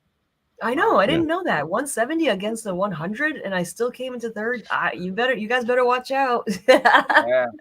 Well, eventually, if it keeps going up, they're gonna have different classes, man, for racing. They are, you know, and I just can't wait for Red Bull to get into this shit. I'm telling you guys, oh man, I really want to be on their team. Yeah, I'm sure they're watching. I just think that they obviously we need to, you know, expand the reach a little bit more before they get behind the situation. But I think after this movie drops, I think, like I said, we have another 2 more years before things start getting really dicey. Before we see. Well, you know what? Good, because that'll give me enough time to save up for a better EUC. Yeah. Heck, know, you keep rocking, man. You get a sponsor, it'll be all right. Yeah, I mean, we'll I have already the first one rad movie. sponsored, but I would love to have more, you know. But I also need to be like actually on top of making the content, and that's kind of hard. That's the problem, Kat. That's really what it is. Because Yeah. I that's where I lack is not just making the content, but also like I stopped, I fell back from jumping, and I mean I know Seth and those guys are pushing, but there's a lot of things I could be doing in my EUC journey that I'm not doing to kind of put eyes on my channel. But at the same time, I just don't have the free time. If this was maybe 15 years ago, yeah, it would be a lot different. But now I just don't have the time, nor do I have the bones that I want to put on the line for. Yeah, that's the other thing. The biggest issue, man. Yeah, I had the ER bill and I saw that freaking thing, and the speeds that these things are going now, not so much for cruising, but again, you're going to have the wheel can go a certain speed. You're going to have riders that are going to push it, but I don't want to come off a wheel at 60 miles an hour. I know. I think about that 60, 80, whatever they're coming up with now. That's scary. It's one thing if you can do it and slide it out, but a lot of times you land in awkward ways, and you're hitting the ground. You're gonna have to wear some motorcycle gear, some serious motorcycle gear, like actual shit that they wear on the track type shit. Right. And who wants to? I mean, that's fine for like professional racing EUCs, right? But who wants to do that for leisure riding? Every day. I refuse to gear up like that. That's too much. Then you got to put all that gear on just for that. Man. Yeah. And the issue with that too is, sliding off is one thing, but imagine going 60. What happens when you hit something? You're breaking bones. That's people don't think about that. Oh, you slide it out. Yeah, you're gonna slide and hit something. I saw a video. Somebody, their wheel went into a water, and they just kind of left it. I forgot who was. Seriously, that was they were practicing. In NYC riders and Jersey riders were practicing. Because EUC Vibes was in the video, and that's why I was like, I hope it wasn't Vibes' wheel that went in the water. But they were just like, don't even touch it, bro. Listen, Dan Jansen. Shut up. If my wheel goes in the water, I'm going right in after it. I'm not just watching $3,500. If you jump in there immediately afterwards, there's a possibility you could still say the wheel, the batteries are shit, but the wheel still could be fine. But I'm not just, you should just leave it, bro. Don't electricity. Yeah, they're like, what about like electricity though? I don't know if it's gonna like shock you. I used to put knives inside the I used to put knives inside the socket. Yeah, I'll be fine. Christ, you're out of control. My little brother, like, you know the racing sets that kids had back in the days. My older brother used to push my face down on it and make me put my tongue on it, and then he'll pull the trigger. So oh my god, yeah, he was, Chooch is on. Oh man, Chooch is lucky. I want to be like him when I grow up. Yeah, me too. When I grow, I would like to ride with Chooch though one day, man. I like Chooch. Just gotta head out to Denver, man. Yeah, that's. Is that where you're at? Yeah, that's where he's at. Yeah, it's like I said. I mean, there's most of these guys that we see on YouTube. If we could just get to where they are, I'm sure they'll be cool to ride with. But it's just That's why I want to do the box truck thing. I want to go to all these different states and go on tours like I used to in the Bay. That shit is awesome. And get to meet new people. Zen Lee's in Spain right now riding EUC. I am so jealous. Oh wow. Yeah, I don't even know how he got his wheel out there. I'm just like, you can ship it. You can ship it there, or maybe they have someone making them there. I don't know. But you can ship it. You can ship it parts. I thought they sent him a wheel out there when he went to Spain to race. I know that. I thought. Oh, well, there you go. Sponsored him with a Commander Pro. I think I could be wrong. Then if you watch this video, leave that answer in the comments. Yeah, doing his thing, man. But yeah, I definitely want to do an EUC, especially like next season. I would love to be able to just do take 3 months out and just go and travel and go to California. Yes, you're preaching. Get to New York, Jersey first, bro. Well, I was gonna actually call you a week ago and be like, "Yo, I'm free. I could just come down." You know what I'm saying? Like, you should, man. I know the weather is a lot warmer down there than it was 65. We had a couple days where it was 65 last week. I don't know what it's going to be this week. Yeah, no, we're way overdue of shooting a YouTube video, just us riding together. You know what I mean? So I definitely need to put that on my list. I got an idea for that too, but I'll tell you that off camera. I think it'd be freaking hilarious. Yeah, I know what we're gonna do. We're gonna race for pinks. Don't play with me. You don't want to do that. Nah, we racing for pink. Ain't gonna be like the other video. You don't give me the wheel. It's gonna be some furniture moving. Get these hands, son. You get these hands. I already know about them hands. I know you got some dangerous hands. I already know. Give me some furniture moving out here. We gonna get the views then. Dude, we're gonna be fight for a wheel. Oh, dude. Oh my god. The race is only gonna be one block. I'll make you cut your wheel out in one block. Yep. That's a fact. It's nothing like some good old black on black crime for YouTube algorithm. Dude, I would make the worst. Man, I don't have the guts to do that. Oh my god. I don't have the guts. That'll be the one time my wheel cuts out. Let's see I'm what definitely gonna go to Cali though for sure. Yeah, the Lynx is they put something in there to help prevent cutouts, like the wheel actually slow down to like 3 miles an hour before the wheel would actually cut off, so you can basically step That off. would be the wheel. great. Yeah, I heard about that. I Not heard even 3 about miles that. an hour, 10 miles an about that. hour. Yeah, 10 miles an hour is an incredible just to, Right. you know? dude, I remember I was riding a Tesla. I had the video up there. I got this freaking pit bull start chasing me, That was hilarious. and dude, I'm ripping on the Tesla, and I didn't want to hit the dog, and I wasn't looking where I was going. I was worried about hitting the dog, and you know, in the parking lot, how they have those curbs, and you have the grass. I tried to slow the Tesla down, dude. I hit that thing, and I just jumped off the wheel. And I'm still holding a selfie stick and filming myself at the same time. Oh my god. And I just hit the ground and ran it out, man. Yeah, it's funny. Dogs are so stupid too because they don't cross in front of you, but they kind of run at an angle. Yeah, their head right by the wheel. Yeah, For real. Like I'm more like I don't know. This is so weird. Like I'm more afraid to hit an. Well, I don't want to say that. Not that I'm more afraid to hit an animal than I am to hit a human, but a small dog in comparison to a 6 foot, 200-pound human, you know what I mean? Like there's a huge difference. So, but Way the different. one time that I had a dog chase me, he did the same thing. Like he runs sideways in front of your wheel, and it's just like, Yeah, it's crazy why I don't know why they do that. yeah. I do know that the high pitch in the wheel affects them, and that's the one thing that bothers me. Like I can hear the dogs shrieking in cars when I pass by them. Like it makes me feel bad. Like I wish we could work on that. Stan, that state would be New York. What state has the best? It's biased, but New York has the best EUC community. Well, no. When you say community, what do you mean though? So I would say more. New York has the best EUC brotherhood, and you know, kind of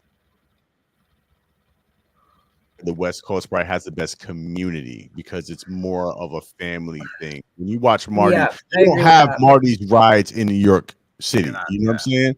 Marty, the amount of people that goes to Marty's events versus the people that go to New York events are apples and oranges. So I would say West Coast has the best community. And New York has the best, I guess, the more adventurous riders. So they just had a big ride out up here. I think Kelly, Chameleon, and Shibby were here, and they had a big effing group. Oh, I met her too. I met her in person. I was one in the news thing. Kelly, that's the one that when they did the first. Yeah, she does her own little like I don't want to say podcast or something. Like she does her own little channel, and I actually wound up on it on my first tour in San Francisco. So the same day the Alien Rides wound up being my sponsor. It was a good day. Nice. Hands down, my favorite. I got lucky because I door dashed on the unicycle, so I had really strong legs. So after the tour, while everybody else is sitting down and taking their gear off, I'm still rolling up and down the alley, like doing tricks and shit. And I'm glad I did that because it caught their attention because I was standing out that way. Thank God. I think hands down, the best review video, at least to me, was when Alien Rides reviewed the S18, dude. Nice. They beat the crap out of that wheel. That had to be the best. Nice. Oh, I remember that. I remember they was all over that wheel, bro. They did anything and everything. It was like, oh, this is an off-road jumping wheel. Okay. Yeah. Oh my goodness. I miss those days, man. I really miss those days. That was epic. Like we had like 7 wheels to pick from, and that's all you get. And you better pick wisely, you know, because that's the wheel you're stuck with for like the next year. Yeah, I agree with that. Yeah. Now it's like every 3 months we have a new wheel coming out, and some YouTubers telling us this is the best wheel. I know I told you last 3 months ago it was the best wheel, but this is the better wheel of that wheel. Right. I stand by it. You can put a stamp on it. That's funny. And also, it's kind of scary how fast they're coming out. Like, are you even testing it properly? Like, Jesus. Hell no. No, Why do we have to test it when you guys are going to give us $3,500 for anything we throw at you at this point? All we got to do is just tell you that it's the next, you know, and more importantly, we have your own community selling you, because everybody wants to be a YouTuber. So now everyone's just telling you, oh yeah, this is it. This wheel is going to be like, all right, cool. But you know, right. No, if I can't increase the dopamine that I get riding the wheel that I have in my house, no sale. That's why I'm not so quick to pull the trigger on wheel. I just wait. Same. I'm gonna wait. I'm gonna wait for better suspension. I want that. Yeah. CJ said the same thing you said, Kat, about the dogs. He said, I think they can hear the coil whine. Yeah. No, that's definitely a thing. It's definitely a thing. It's terrible. That makes sense. That makes sense. It makes me feel bad because I feel like I'm hurting them just by doing my own damn thing and riding. Yeah, because they do go crazy when you go by. They go from like being a nice little, like, oh, the cute puppy, right? Right. What did I do to you? All the old folks like me. I'm no spring chicken, dude. So, dude, yeah, I'm old too, dude. But I just think that there could, like, you know, seeing what Marty does with his group rides every year, and people are just there in abundance. Like, it just lets me know that they're. I want to go on one of those. Me too. I want to go to Overheat Hill with somebody else's wheel. Right? I know. Hey guys, Flip from EUC Chronicles here to Overheat Hill. This is not my wheel, so hey, what we're gonna do? Don't burn it up. Right. Call the fire department. We're gonna burn this up. It's a hot, humid day out here. Green Master Mike, what's happening? I just make sure I have a lot of Dr. Souls in my sneakers. It really doesn't matter what shoes you wear. It's about the amount of cushion you have in your shoe to give your feet that break from all that pressure from, firmly in the center. What are those? What are those? Oops, I'm trying to get a good lighting on it. There. Put them under the light. Fuck. Oh shit. Waking up stuff. Uh-oh. She shot. She canceled herself. You see what you did by yelling at her? You stop yelling at people, bro. I'm sorry. Put it under the light. I think I scared her. You scared the shit out of her. I'm sorry, I didn't mean to scare you, Kat. They fell on the keyboard and then it exited out the broadcast. Put it on the light, damn it. Put it on the light. Turn off the light. These are my favorite shoes because the sole isn't too thick. I can still feel the pedals, and I have spikes on my pedals, and I don't feel the spikes, but they grip them just right. Yeah, I wear iron J's for me. Yeah, they fit into the between like where the Clark pads are and where my foot is. It fits perfectly. It's just the right shape. I really lucked out. Nice. These used to be my hoverboard shoes, guys. They were my hoverboard shoes, and now they've become an EUC shoe. That's awesome. That's dope. What's the only downfall is that they don't breathe very good. By. Appreciate you, man.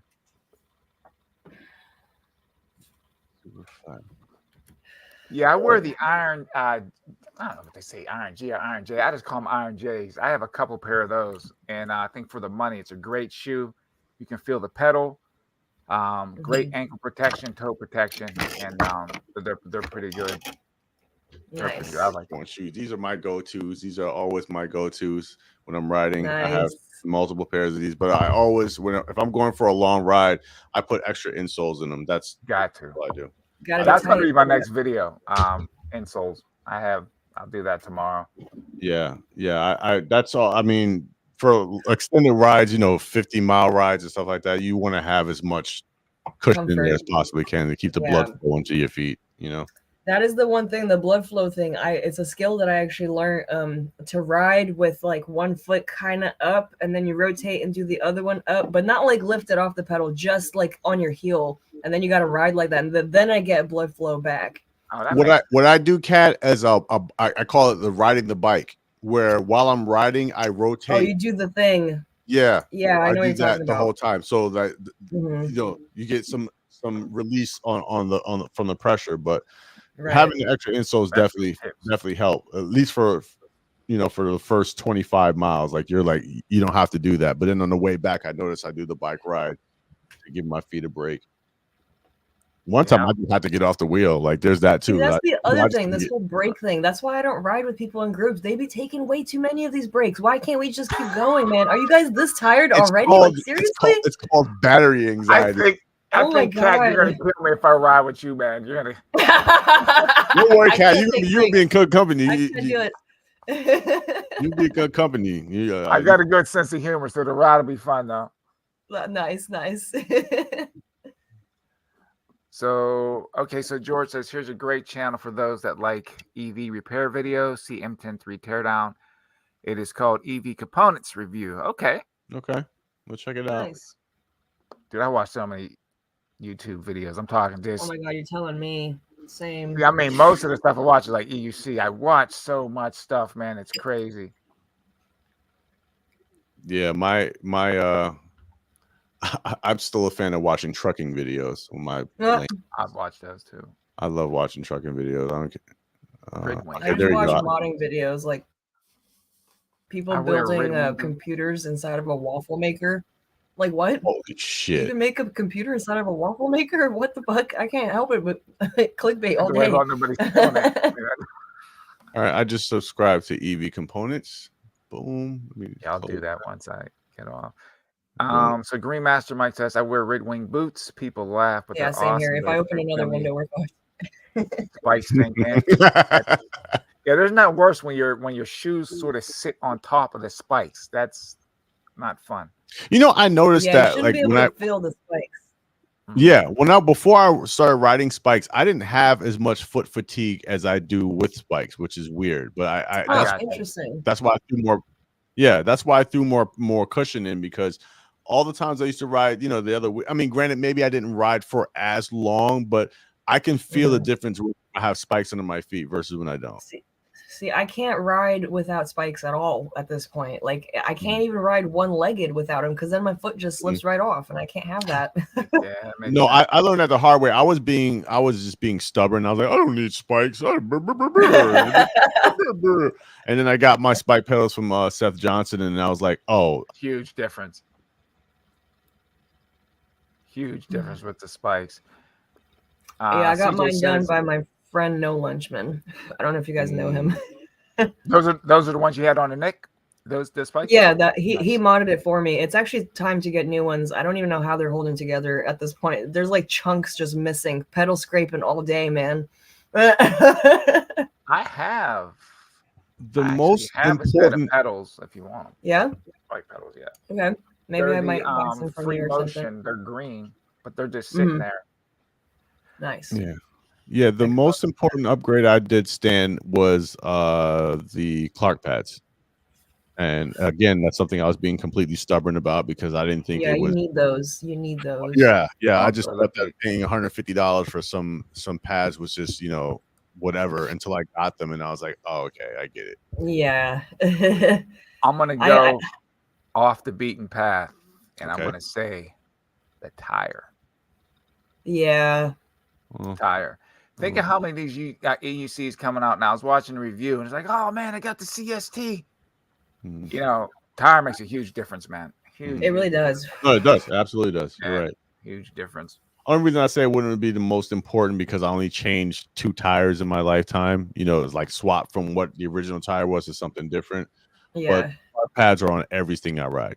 Yeah, I rode unless I'm going for a long distance ride, then I'll probably take my Clark pads off for comfortability purposes. Right.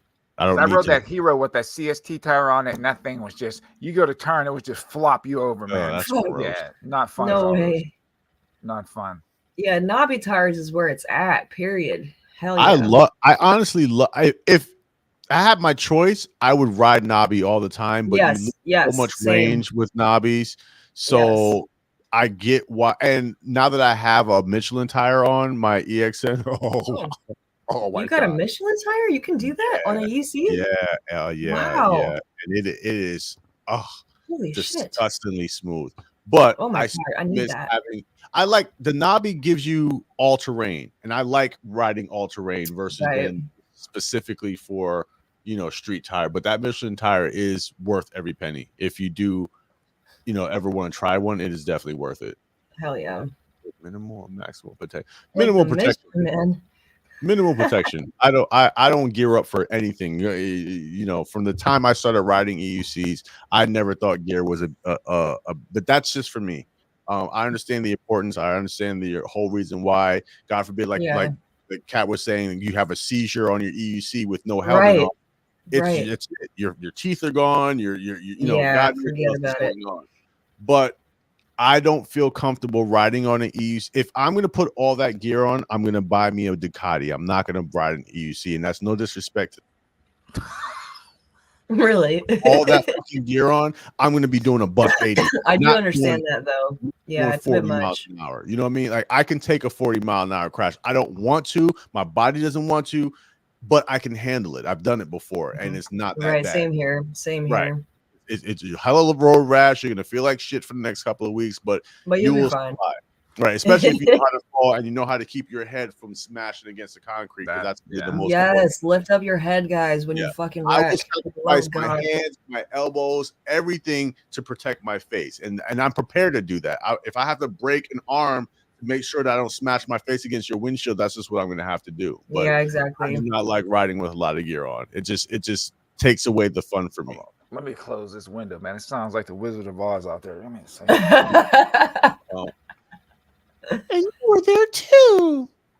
I actually need some new gear. My knee guards are going to shit. I want to get some new Leots. Some of those like sleeve ones. They have the sleeve ones now where you just pull them on your pant. Really? Yeah. It's not the claspable kind. It's literally just a sleeve that you pull on. My only complaint with my Leots is they don't stay up. Yeah, same here. How many fucking times do I have to like pull them up all day long? It's annoying when you're riding. I'm so glad I'm not the only one with this problem. Holy moly! I have a solution for that. Yeah. When you put the pads on, do you crisscross them? The straps? I've done the crisscross. No, they just go regular around. Really? Do I need to crisscross them? I crisscross mine, and mine stay up. Maybe that's what it is. The only problem with that is it cuts off my circulation. Exactly, I can't have that. Yeah, now, I refuse. I think the problem is because they're so heavy. Because my cheap pads, they never slid down before. They just mine are made out of plastic and they still slide down. Yeah, my Leots, they do not stay in place for all. They're so annoying. They're nice looking. They're fancy in the pants. But I take the calf strap and pull it up to the thigh, and vice versa. I leave the yeah, girl. Yes, ma'am. Yes, y'all. To the beach. These are the first ones I ever had since 2 years ago, guys. I had to re-sew these straps. The straps got torn during one of my 40-mile-an-hour wrecks. It saved me though. It fucking saved me. Wow. Another thing that riders can use for minimal protection, but it gives you great protection, are like the hooded sweatshirt, sweaties, armored hoodies, like the Lazy Rolling. And this is so you can protect your tailbone. Oh, that's a must. I asked Seth wears those. I asked him if they're comfortable, and he was like, "No," but they. These are comfortable. You have to wear them over pants, though. You can't wear them on your bare skin. This material is horrible. If you wear it over leggings or something, it's good to go. I love these. Yeah. No, those are dope. Spartacus, I have.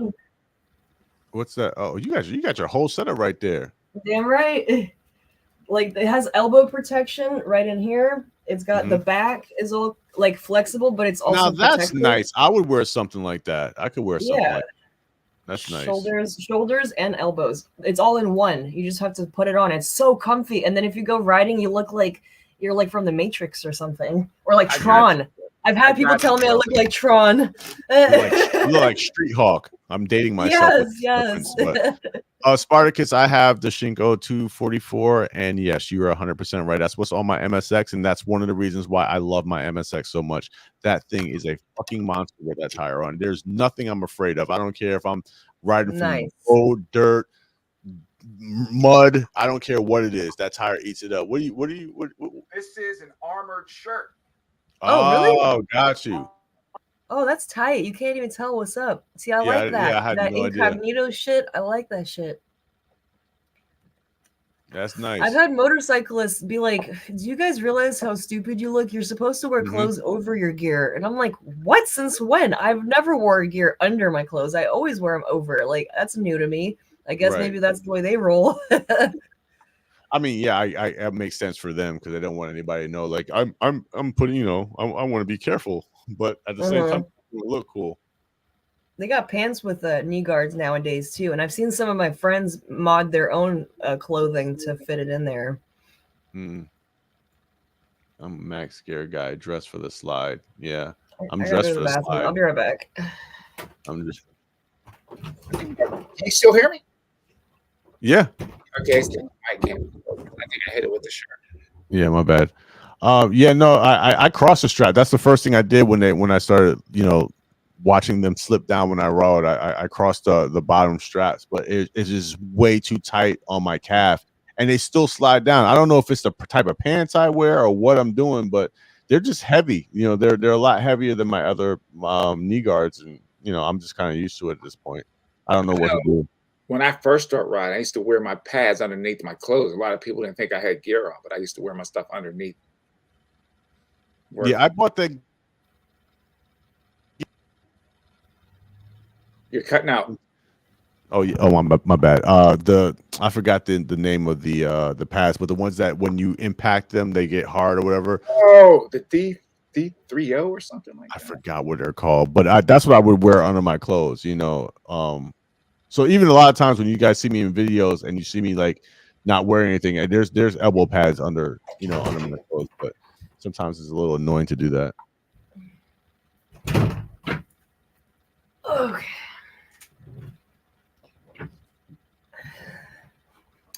Well, I think I'm gonna get going here pretty soon. I gotta finish up a couple things today. And that's it. We can bring it to a close. Yes, sir. And let's just right. last thing up here. Stan says headgear choice. Jesus Christ is my headgear choice. Just right? Jesus, take the wheel, literally. And CJ says he wears a dot motorcycle helmet with a Bluetooth. Good choice. See, I don't wear a head. What do you call it? A headgear. I don't understand why people can't just get the Rorock. The Rorock is the best way to go. What is that? Right now. It's a helmet that has speakers in it, and it has a mic. And also, if you want to spend a bit more money, you can actually buy this like setup where it will show you your maps on the inside of your visor, so you can see where you're going without looking at your phone. That's just fucking awesome. The Rorock, RUROC. I'll repeat that one more time, Kat. RUROC, Rorock. Awesome. Yeah. Awesome. They have so many different designs. Their helmets are sick. You can play music as you ride. I've been doing it for 2 years. I would never want any other headset ever because you got a helmet and a headset in one go, and you can take phone calls and shit. It's amazing. Even with the helmet open and with the wind going through, people can still hear you clearly. It's amazing. That's good stuff, then. Yeah, Rorock, that's where it's at. They might be a little pricey, but they're totally worth it. Totally worth it. What we're going to do, we're going to bring this to a close. First of all, I want to thank Kat. Thank you so much. Again, you're welcome. Thanks for having me. For coming on. I appreciate you. Flip. Hell yeah. Yo. As always, brother. Appreciate you, man. You already. I appreciate it for you having me on. Man, this is good stuff. Any last words from anybody?